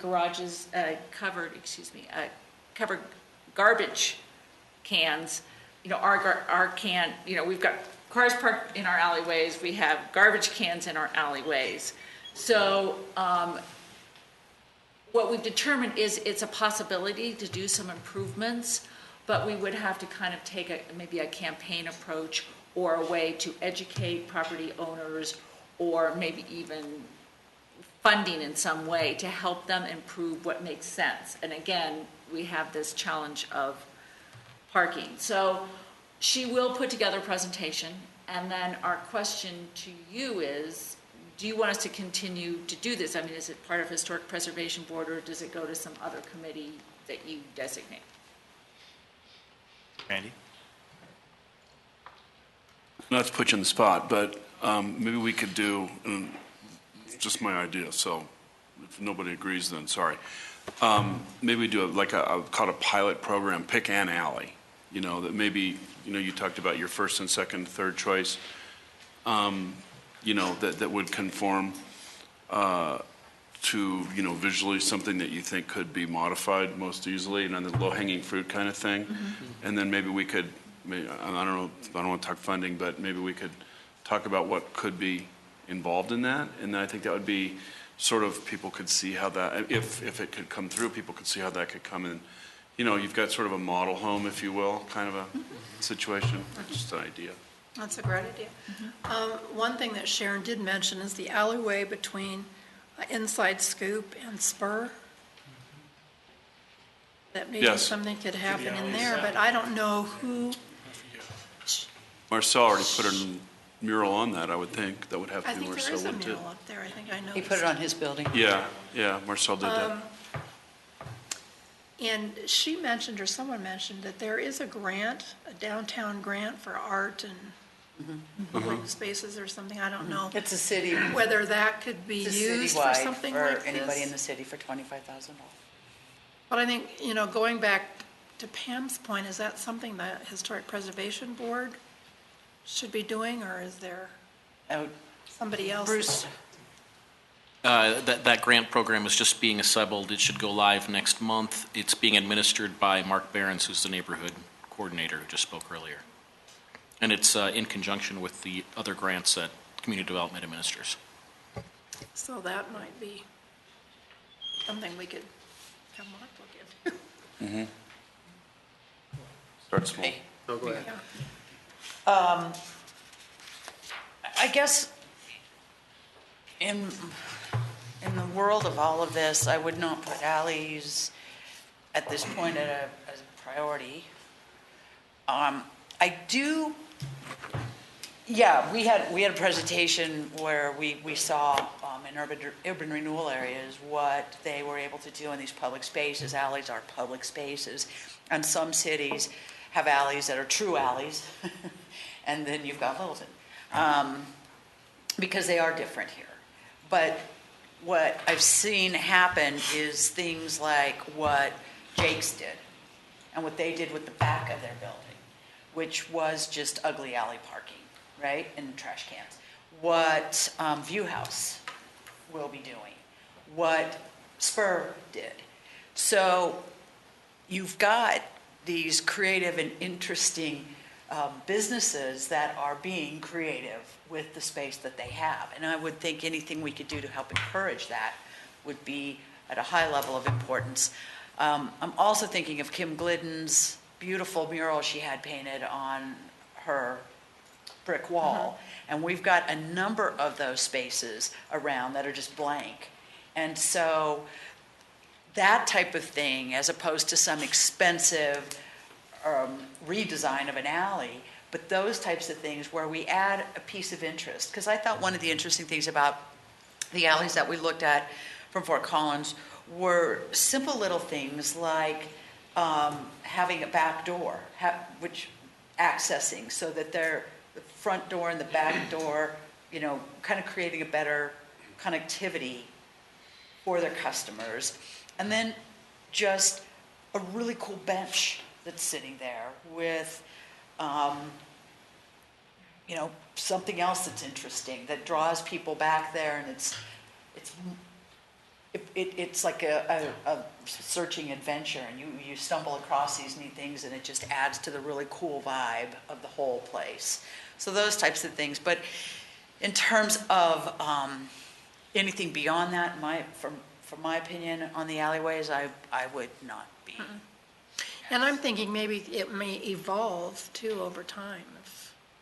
As downtown evolves. When Marcel did the mural and Kim, and maybe eventually. Well, and they'll go Marcel on down found the those alley, I don't really know. cool shade things too. So he's got those really cool, like shade triangles. Sails that go between his building and those types of, so rewarding that kind of creativity and encouraging that kind of creativity down there, I think we would be more, I'd rather see us do that and try to. Now, who do you think would be doing that? I mean, who would be, what entity? It wouldn't be the Historic Preservation Board. No, I mean, I'm just speaking like in And you're just general. thinking up there, and I don't know whether that's something Mark would do or. Well, I think we had the Arts Board, I believe, is kind of the, because it was an arts placemaking type of grant, that they would be the ultimate, I guess, blesser of whatever that grant was. I think that's what we had. It would be staff review initially, and then if it was, because code requires the Arts Board to recommend to council any purchase of art, if there was that kind of a purchase to be made with those grant funds, that would have to come through the Arts Board to council. Well, I guess I'm kind of talking about two different things, because there's that, and so I think the intention on that was more for the community to want to make an improvement in their specific neighborhoods or stuff like that, as opposed to a business grant. We have business grants, we have facade grants, but maybe for historic preservation with the facade grants too, and I don't know what the rules are on those, but to broaden those to help Kim pay for her mural that she did and encourage others to do that. If people take a picture of Spur, what Spur did, and say, this is something that would qualify for an arts grant. Maybe talk to Jake's and, I think that's a great idea. you know, and so those expand the typical paint on the front building. And let the, I'm not asking you guys to go tell them what they should do, but kind of give them a little bit more leeway with what they can do to make things cool, funky, interesting, because they're doing it on their own. And rewarding that would be good. Bruce? Which Bruce? Well, you had your hand up first. Yeah, okay. Definitely agree with what Councilmember Brinkman said. I think with Fort Collins, of course, it's interesting is I think you've got alleyways there that lead to retail establishments a block away. And the problem, as you guys are saying, is, I mean, there's, you know, we don't really have a lot of 2 deep, 3 deep kind of retails. You know, I suppose there's a handful. I mean, I guess you could do it from Main Street to Alamo, but I'm not even sure we have alleys that go through that way. But be that as it may, I guess the one thing I wanted to ask, and I was, the alleys that are in existence, are they on private property? Are they easements, or are they city? No, they're typically city right away. They're city right away. So theoretically, if we wanted to do it, what you described to be, and if Spur is doing something, they're just doing it because they just want to do it.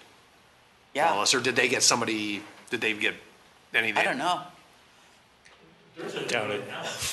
There's sort of like a parking. Hey, they went for forgiveness, not permission. No, there's just a space between buildings. Yeah, it's on their Yeah. building. So that's on their property. Yeah. Okay. So, yeah, I mean, I guess at the end of the day, if we had a couple of likely candidates where it made sense to do that and it was a nice amenity, yeah, I agree with Debbie, but some of it's going to be sort of, because they don't go anywhere other than for service purposes, that's a little bit tougher nut to crack. See, that was exactly what I thought. Why would they want to go through the alley? Yeah. What's to lead people through the alley? I think that one next to details is, you know, if there were a retail in back, that's a great alley. You know, if there was a reason to go back there, Right, but there's nothing exactly. there. Phil Stark for that. Councilmember Beckman?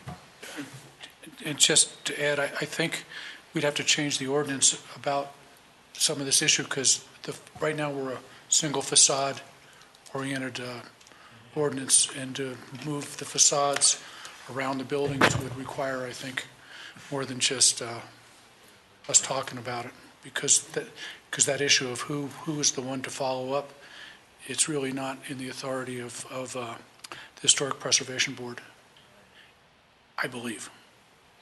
Well, what about McKenna's and Faux? They've got Parking lot. 2 entrances. It's not an alley, though. Well, and I got to tell you, on these big events that we have, the alleys are part of the downtown. People are in those alleys. So, you know, they are there and they have a purpose, a limited purpose today. They could be expanded, but it would take some consideration for facades and those kinds of things. Can have bigger problems. So I'm going to mention something that maybe out of Sharon's work, she would have some candidates for this, but it probably fits under the umbrella of urban guerrillaism with a GU side of it. I was intrigued in listening to other mayors explain some of what they've done with alleys and how they got to various different spaces.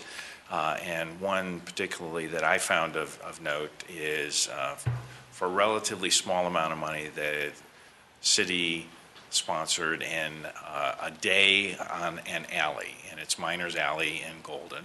And Marjorie Sloan was out there painting, so they painted some of the sides of the buildings.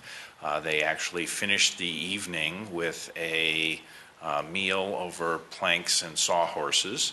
But it was what could be done as a possibility without saying, hey, it necessarily needs to be terrifically permanent, although they did have a mural that was painted in a day there by an artist that was part of the effort.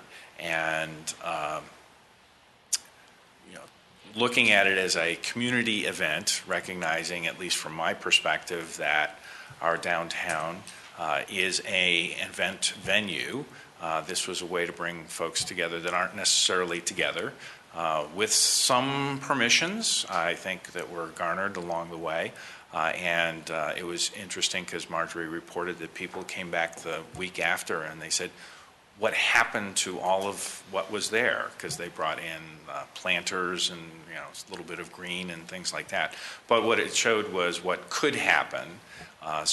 Without having it be a huge investment, it's one of those things. And so where does it ultimately end up? I don't know. But I would say that possibly Sharon in her work, or the board in taking a look at it, to say, hey, here's some things. I mean, just like most of our early settlers were actually boarders at some point in time, meaning that they didn't necessarily own property. They lived in a boarding house. We also had some of our alleys were used in different ways over time. The river flowed differently, and all of those things, and that there may be a way to have some flavor to that. And recognizing some of what we're trying to do in our spirit of downtown. Very good. There are some cities actually will do that in the parking space on Main Street, build a quick park that could perhaps be taken down in a week or two. Just giving an idea of what streets could be used for as well. Well, I actually, one of my favorite restaurants in Bangkok is not open during the day. It sets up on the street at night. It's there. Reminded me of a boat that floats down Brisbane. Yeah. So. But we got off topic. But Get us back on topic, Bill. You took us off. I know. I'm gonna put us back. So I'm actually gonna hand it back to Margie to ask the question. Something shiny. So what we'll do on the alleys, we'll look at what Sharon put together, because I think she spent a lot of time on this, and we can come back with recommendations, then maybe have the Fine Arts Committee take it over, or whoever's administrating the grant. Okay. Which brings us to our last item, and this is really a question that we have for you guys. So, how does support of downtown Littleton's historic preservation factor into City Council's plans for economic development? Because I know economic development has been a big, something that you guys, well, I guess you've always worked on, but just how you see historic preservation fitting into the puzzle, I guess. That's a question we have for you. Council? Just to open the discussion, we did talk, I mentioned, we're looking all around the city to opportunities where a business or an employer would put Littleton on its list. Just get them on the list. Then we can may perhaps sell it. And so it's not just downtown, it's citywide. But when you look at downtown, what we have is so unique and such an opportunity every day that we are putting a major investment into the downtown area. We can talk about those specifics, but it has to do with that sense of place, that sense of a community village kind of orientation that just doesn't exist anywhere else, where there's a combination of houses and shops and different things in that greater downtown. So absolutely the look that I find the people that I know like when they come to Littleton is the historic feeling of it. And I just think those things are like this. So that's my personal opinion, and others can jump in. Bruce? agree with what Bruce said, but I think of it in terms of a mix or a diversified portfolio of economic development opportunities. And to a large extent, from an historic tourism standpoint, from a restaurant and nightlife kind of standpoint, from a premium retail perspective, historic downtown Main Street is very much a face of Littleton, and it needs to be supported and nurtured in its own way. Now, we're trying to do a lot of that specifically oriented activity to certain areas elsewhere. So I think the new King Soopers opening is awesome. The urban renewal things that we're doing on some of the tired shopping centers, we keep getting a lot of survey feedback that that's a really important attribute for the community that we want to see move forward. But it all has to sort of fit together, and a real crown jewel piece of it when you couple the river and what goes on with what we're trying to do with the open space and the recreational attributes of the community and Main Street is visually something that's unique to the community and is a huge part of what we want to preserve and promote, my opinion. Phil. Very good. Echo what Councilmember Stallman said. I think that economic development is a huge word. It has about 100 things that it could be and different things it means for different people. But in terms of really what I think Council's been working on in economic development over the last few years is kind of bringing Littleton up into a place where there is a recognition that we are open for business and that we do want to have we are a vibrant community and we're not closed and we want to share that, and that we have a whole lot of things that are really cool and a whole lot of things that aren't. And so how we take those whole lot of things that are really cool and help them to promote and sell and bring those things that aren't as cool. And an example of that, and this has been over the years, but is the river. I mean, for years the river was not cool. It was not, nobody cared. Now it is destination. And we have, Breckenridge Brewery is here because we had land available that fit their size on the river. Period. That is why Breckenridge Brewery is here in Littleton and not somewhere else. It's not because we gave them incentives. It's not because they think we're cool. That's where they wanted to be because that's the cool place to be. Pew House. They're here because downtown Littleton's cool. And they see a future for that. They see a future for them here. It's a different demo, right? But it's a little bit of everybody all playing together in the sandbox. It's the river and the commercial and the residential and the historic, and all of us kind of coming together and really waving the Littleton flag and saying, we've got diversity here, we've got interesting things, and we want to, continue to grow our businesses, to provide employment, to provide opportunities for our citizens, to give people a reason to pull off of Santa Fe, spend some money, get back on, and go home.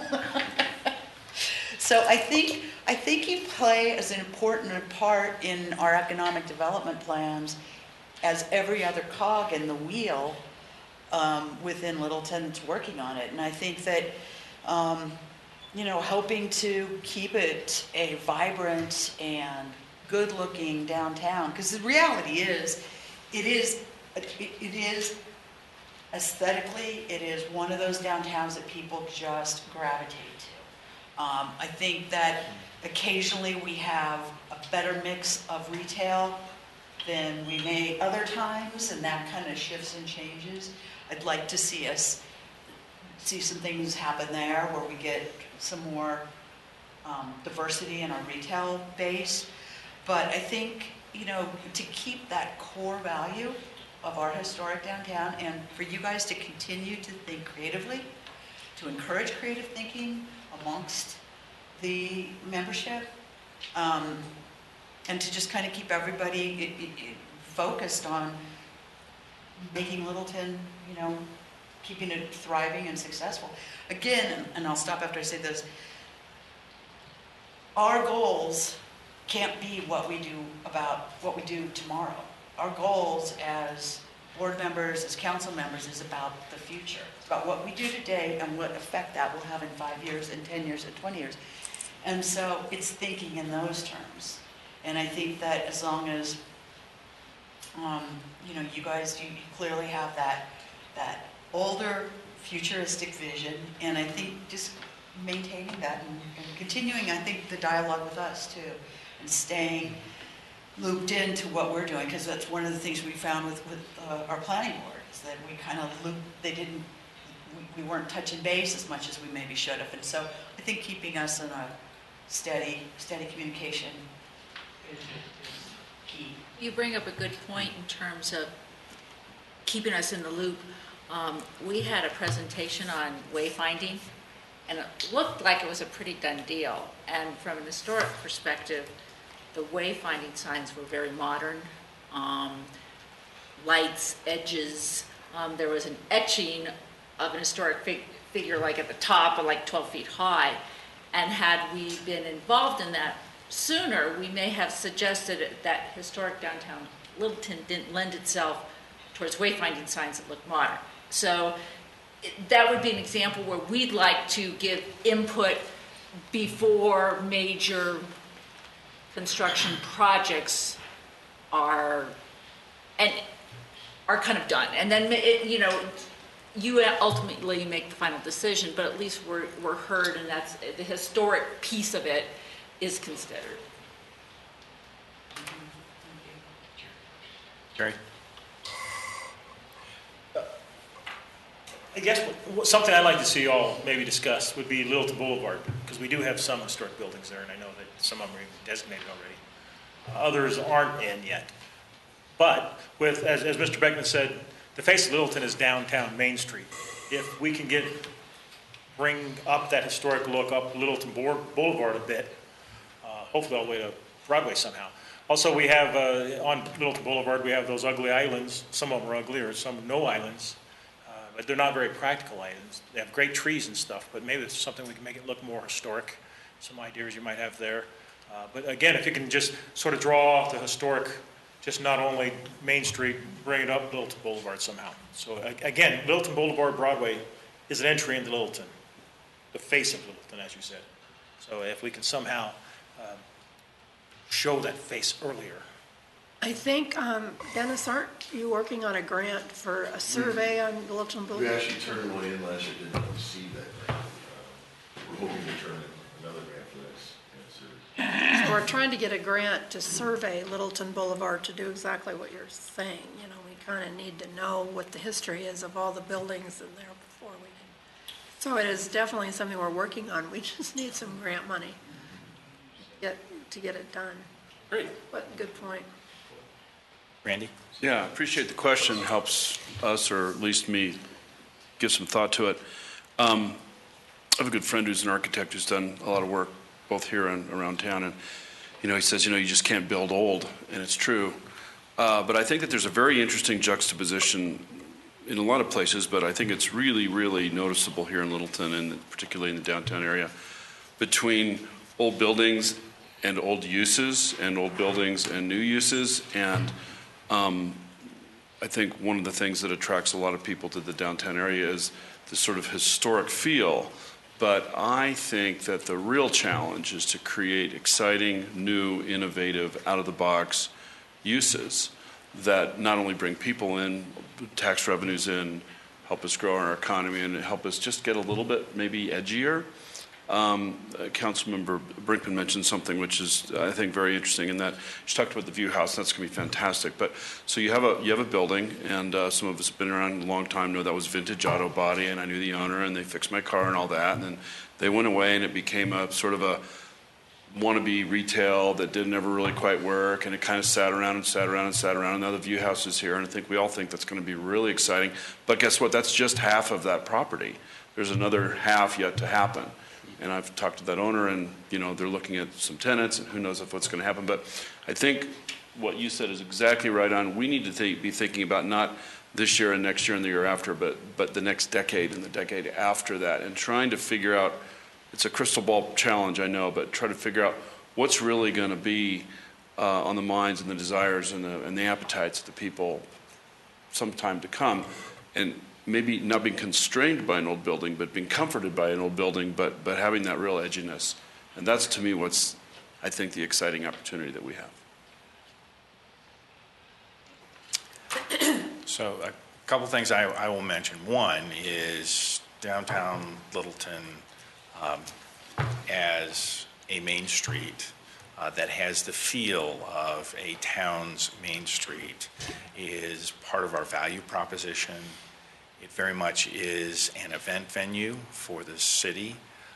It very much is one of those things where we would love it to continue or even enhance its vibrancy that's here. I took a bike ride earlier today, so sorry about the stories, Jerry, so on this, but 14 riders, including myself, took off from REI at Confluence Park, and we came down the Mary Carter Greenway, and so I had a chance at various points in time. Couldn't catch them all, but talking with them a little bit, and they're talking about places they've been on Main Street, and these folks are from Lakewood to Arvada to they're not from Littleton, except, well, there was one person from Littleton, in addition to myself. But, there were people that came. They know how to get to downtown, even without our wayfinding, by bike. So, but these are, because it's Denver Cycling Club or something like that, I think was the meetup group that was out there. So, when we start talking about the downtown piece, it's wanting to have that feel. I'm not looking to be super aggressive, but those concepts that I see in other places like downtown Louisville has an extension of the feel, even though it's new buildings. It's new buildings with kind of a textured look that meets the historic side of it. But they also have storefronts that aren't particularly historic. So, I mean, it's all part of that fabric that exists there. But it has this nice feel, and it's nice, and it's vibrant. I love it when folks come to downtown Littleton, and we have more and more folks, at least in my opinion, that I meet from places that are other in Littleton that come and support some of our merchants, and certainly come and support our restaurants and our quenching thirst establishments that we might have. And I think that's wonderful. So it does fit, and if you wanted to have Mike's heard me say this, and so has Glenn, if we can have vibrant businesses in all of our storefronts, all of our business fronts, all of our commercial spaces, it brings people to Littleton. One of the amazing things is we've shifted back again to the point where more folks actually commute into Littleton to work on a daily basis than leave Littleton to work somewhere else. So we're not just a bedroom community, we're a destination that folks can come, not just to shop, because very few of us spend enough money to individually generate $18,000 of sales tax here in the city every year. So that's per adult. So, and as we take a look at that, so very few of us do that. So we're dependent in part upon being a shopping destination, a place where folks will come, whether it's for work or entertainment or geniality or whatever, communities and all of that. So those are the pieces that kind of fit. And to the extent we can do that and extend it in ways that folks value Littleton across, but make it even broader than that, including the boulevard and all sorts of thoughts around that.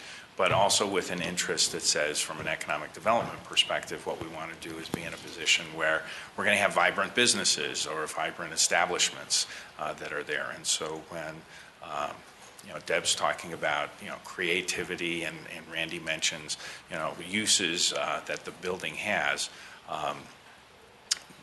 There's something called form design. Did I get it right? What is that? Form follows function? Yeah, form follows function, but also, as far as architectural components, that we want that feel, that sense of a place that folks want to be in.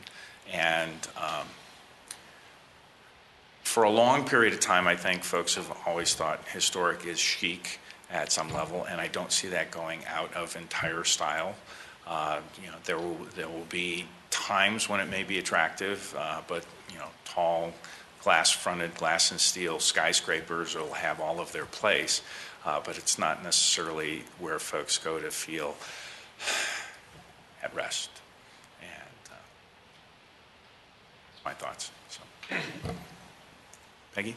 Yeah, so I'm hoping that we'll be looking at, well, certainly the revitalizing with the energy downtown, and it can be in the same kind of looking building, right? But we want it to be vibrant. But since I live somewhat close to here, the whole Stern Park area has possibilities. And I don't know how many of you have seen the little house that the man restored on Bemis across from what some of us call the sheriff's property. There's the little stone house there, but one next to it, he has totally restored, totally historical way, so forth. And maybe some of the planning department knows about it, but it is incredible. I've been inside, and he's from the East Coast, and did a lot of stuff in New England where he had come. But that little house is a gem, and one of these days I think maybe you guys will get invited to see it. And it's on Bemis? Yeah. Across from the sheriff's And I building? wish I could, the little stone house. I think it's the one just south of it, and there's a sign on the porch that says restored by Jim McKinney. I think, Quinney is Becky, his name. also And keep this in the context of economic development. I am, because bringing people, he wanted to live here. He's going to spend money here. He spent money on that house. So their families, even though he's older, he's got family in the area. They are coming to spend money downtown. People, as we saw in the video last year, I found my dream house in Littleton. Somebody modified a house. They're coming here, and they have money moving here. And they wanted to be in walking distance of downtown.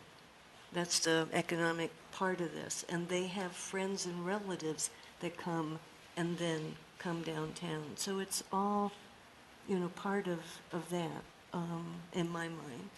And, people love our downtown. So I'm not wanting us to ruin in any way that piece. So if that helps. And board, thank you for your work. Well, we appreciate all of your input on this last item. That was great. And I think those kinds of discussions are good for us to have. Okay. And So we appreciate that. you're welcome. And thank you for the opportunity to be here. Appreciate that. Thank you. You guys are really engaged in this and committed to it. It's great to see you. Yeah, we have a great board. Yeah, It is a you great really do. board. You guys did great. Big So- step for mine, but. I just parked the cars. By the way, he did a lot of work on the tax he's rebate. awesome. Council, if we can take a quick 4-minute break and then come back and reconvene to look at our calendars. So if you need to grab it, we'll pull it together. And so we'll take a 4-minute break. I know, you get.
appreciate the networking, council.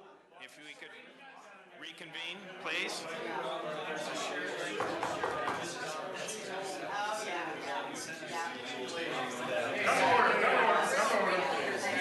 We got to get started.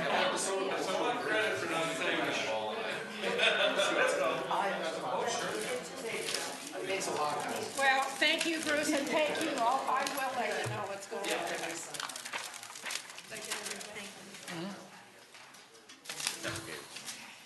Oh, we're looking at our schedules. Okay, thank you. I think Deputy City Manager Mike Broughton will introduce us to the issue, and we can get our calendars in front of us and hopefully be able to resolve the challenge. So the issue at hand is attempting to schedule dates for the boards and commission interviews. There needs to be a commitment from council for 3 full nights. So far, the dates that were, I guess, discussed haven't worked for people. Everyone's got a conflict. So it looks like Mondays. Are any of you available Mondays in February? Not the first week, but the second, third, or fourth. I'm available. So only on Mondays? There are too many conflicts otherwise. It's either that or Saturdays. Well, yeah, but we have the. I'm available. Study session. Pardon? In addition to a study session or not? The study sessions are already fairly full, I believe, in February, if I recall. The 16th is a Monday, but it's President's Day. It is. Colleen has agreed that she will come in on the holiday if needed. And she can. Okay, well, then there you go. So the 16th's out then as well. I'm good on the 9th and 16th and 23rd. We're talking March? February. Yeah, okay. So what remain as the possibility? Let me look here. So we look at the 9th and the 23rd. So you got the 9th and the 23rd, and then everyone was okay on the 25th. That's the night of Charlie's retirement, though, so that was a conflict for Bruce. But that's over by 5:30 or 6. I thought So it's 4:30. It's 4:30 to 6:30 is what the 4:30 to 6:30. formal party is. But you could start at 7, and that could be used as a backup date as well, or something like that. If everyone's able to do that after his event. Productive interview. So. I guess, yeah, if you wanted to do that, I mean, I suppose, I was going to go to just, pay respects and say hi and so forth. And if you want to do it at, 6 or something, I guess you could go from 4:30 to 5:30 or something. So are you saying you could start at 5:30? Or you'd start at 6? Well, I think if we set to start it at 6:30, it gives us more than enough time. Okay. Because, if you're doing 9:23 and then pick up, I guess. 9:23, and then the pickup date would be the 25th then. Yeah, I suppose that would work. I mean, it would work for me. I'm not sure what anybody else has. So doing February 9th and February 23rd? You need 3 nights. You'll probably have over 30 applicants. Can we not get those dates closer? I mean, that's like 2 weeks between. My memory's not I like having some kind of closeness, because you don't, it's tougher. We started at the dates that were, sorry, let me look. The 17th, 18th, and 19th. I'm actually free that whole week except for the Thursdays. Yeah, and then there's conflicts with others on the 18th, I believe. And then the 17th is a council meeting. And you would have had to do it earlier that day. What if we did the 24th, 25th, 26th? Randy can't do Thursdays. Well, if we did 24th, 25th and just had a long session? The 25th would be very long because that's Charlie's retirement. Yeah, but. And the 24th. You had the 20th, what if you do 23rd, 24th on a study session, and then clean it up on the 25th if you need it? Check the. 23rd was open. And for those folks, recognize March 10th conflicts with the NLC and whoever's on committee meetings or whatever. I know I will not be here on the 10th, so we were not going to have a study session on the 10th. The study session on the 24th includes the audit, presentations on the space needs assessment, and Councilmember Cole had something on the downtown shuttle bus is what we have here. Oh, is that when he's putting that? That was the 24th. So the 24th, you've got probably a solid 1.5 to 2 hour agenda. We could consolidate, but Do any of those have to be done on the 24th? I believe the audit is the one that needs to be done. Monday, Wednesday, Friday? Could we have the audit people come in at 6 o'clock? 6:30. And be out of here by 6:30? And then we start the interviews? Potentially. And move the other You want to two try that? later? So then what are the dates you're at, so everyone knows? You're at the 23rd, 24th, and 25th, correct? Mhm. Does that work? Conflicts with anyone? Okay, let's plan on that. What's the normal time on these? I'm going to leave that up to Colleen as she's trying to schedule these. Okay. The only one we have an early conflict with is going to be on the 25th. Correct. But 23rd and 24th could start as early as 5, 4, Yeah. 5? Okay. As early as 5? Now, the only thing I would say on the 23rd is I would like us to at least have 15 or 20 minutes as the council, so we're not jumping right into the first interview. From here, like Sure. 4:30 or something. Yeah. You want to try 4:30 on the 23rd is what you're going to start at? Would that work for everybody? So then, as a question, Phil, you had sent out the last year's questions, or Yes, somebody did. correct. And then we were going to maybe or maybe not tweak any of that. When are we going to? We had asked for response before we knew we might go up as early, but now we're at the 23rd, is by February 5th, whatever that Friday is. 7th? To get February the 7th. feedback? Yes, Okay. please. Yeah, And correct. so then on the 25th, we'd be looking at, what, 6:45 or something? Do you want to start on the? 6:30 would probably be okay. Start at 6:30? Yeah. You're going to send out a note. Yep, I will. I'll send out a note. What Once I time? clear this with Colleen. What time did you say on Tuesday? 4:30? You'll have to take you have the audit, I believe, that has to be presented that. We could that start day. earlier. And then take a break. And then take a break for Do the the audit, middle. and then finish with the interviews. So work around the audit presentation. You want- Start at 4:30?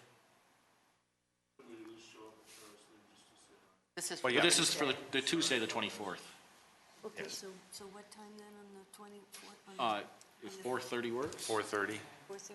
okay, We'll take a break from 6 to 6:30 for the audit piece. or however long they need. Approximately, Figure that out. yeah. Yeah. Okay. Okay, So what we have now is 23rd, 24th, 25th. 4:30 start on the 23rd with, and the correct. 24th. And the 23rd, so applicants will start at 5? So you want us here at 4:30? Yes. So we can kind of, Yes. get in the mood. So the 23rd, Kind of review you need to be our- here at 4:30. Applicants will start at 5. That way you have a little bit of time to discuss. On the 24th, start at 4:30. You'll break for the audit and then go back into interviews. And the 25th, you'll start at 6:30. Yeah, and the one thing that Colleen had mentioned is when we pack it all into 1 week, it works for us. If there may be a candidate that's out of town that week, we may have to look at either a conference call, and hopefully we're better at the technology than. Sure. And clarify again, so on that Monday, why do we need to start at 4:30 and not the candidates till, applicants till 5? So that we can get together on our thoughts. Okay. We have the first interview at 5, then we've got time to prep how we're going to handle it. Yeah, all that kind of good stuff that Argue Jerry over the likes. qualities you're looking for. Yes. Okay. Okay, Thank you, council. thank you. Council? So last one was will be scheduled at 9 or to finish at 9? Yeah, well, how late do you want to go on these? Till 9? Well, Not 9 is fine. e- I think we should, Don't go past 9. No. Yeah, don't, I mean, as far as the interviews, don't go past the interviews. I mean. So the yes. last one at 8:45? Yeah. Okay. But for your calendars, recognize that if our last interview is on Tuesday, we may go a little bit longer than that last interview. Just don't plan anything for 10 o'clock that night. Yes. Exactly. Correct. You'll need to keep to those 15-minute Guess schedules. I'll have to go do my grunge. Well, and I had told Colleen this, we can do 2 interviews back to back, but we probably need at least a 5-minute break in between then so we can make sure that our notes and our thoughts are together, so kind of the guide. Okay? And so depending how many applicants, we might not need that Wednesday. I'm going to think that it's highly likely we will need it. But I mean, she will try to schedule. Yes. As so best that we if can. we don't need it. As of earlier today, Colleen indicated there were 26, and so we'll still have some that come in, so it will probably be in excess or near 30 plus. That's our assumption. Okay, thank Okay. you. So, council, thank you for the extra time. Have a great evening. Mike, thanks for handling it. Thank you.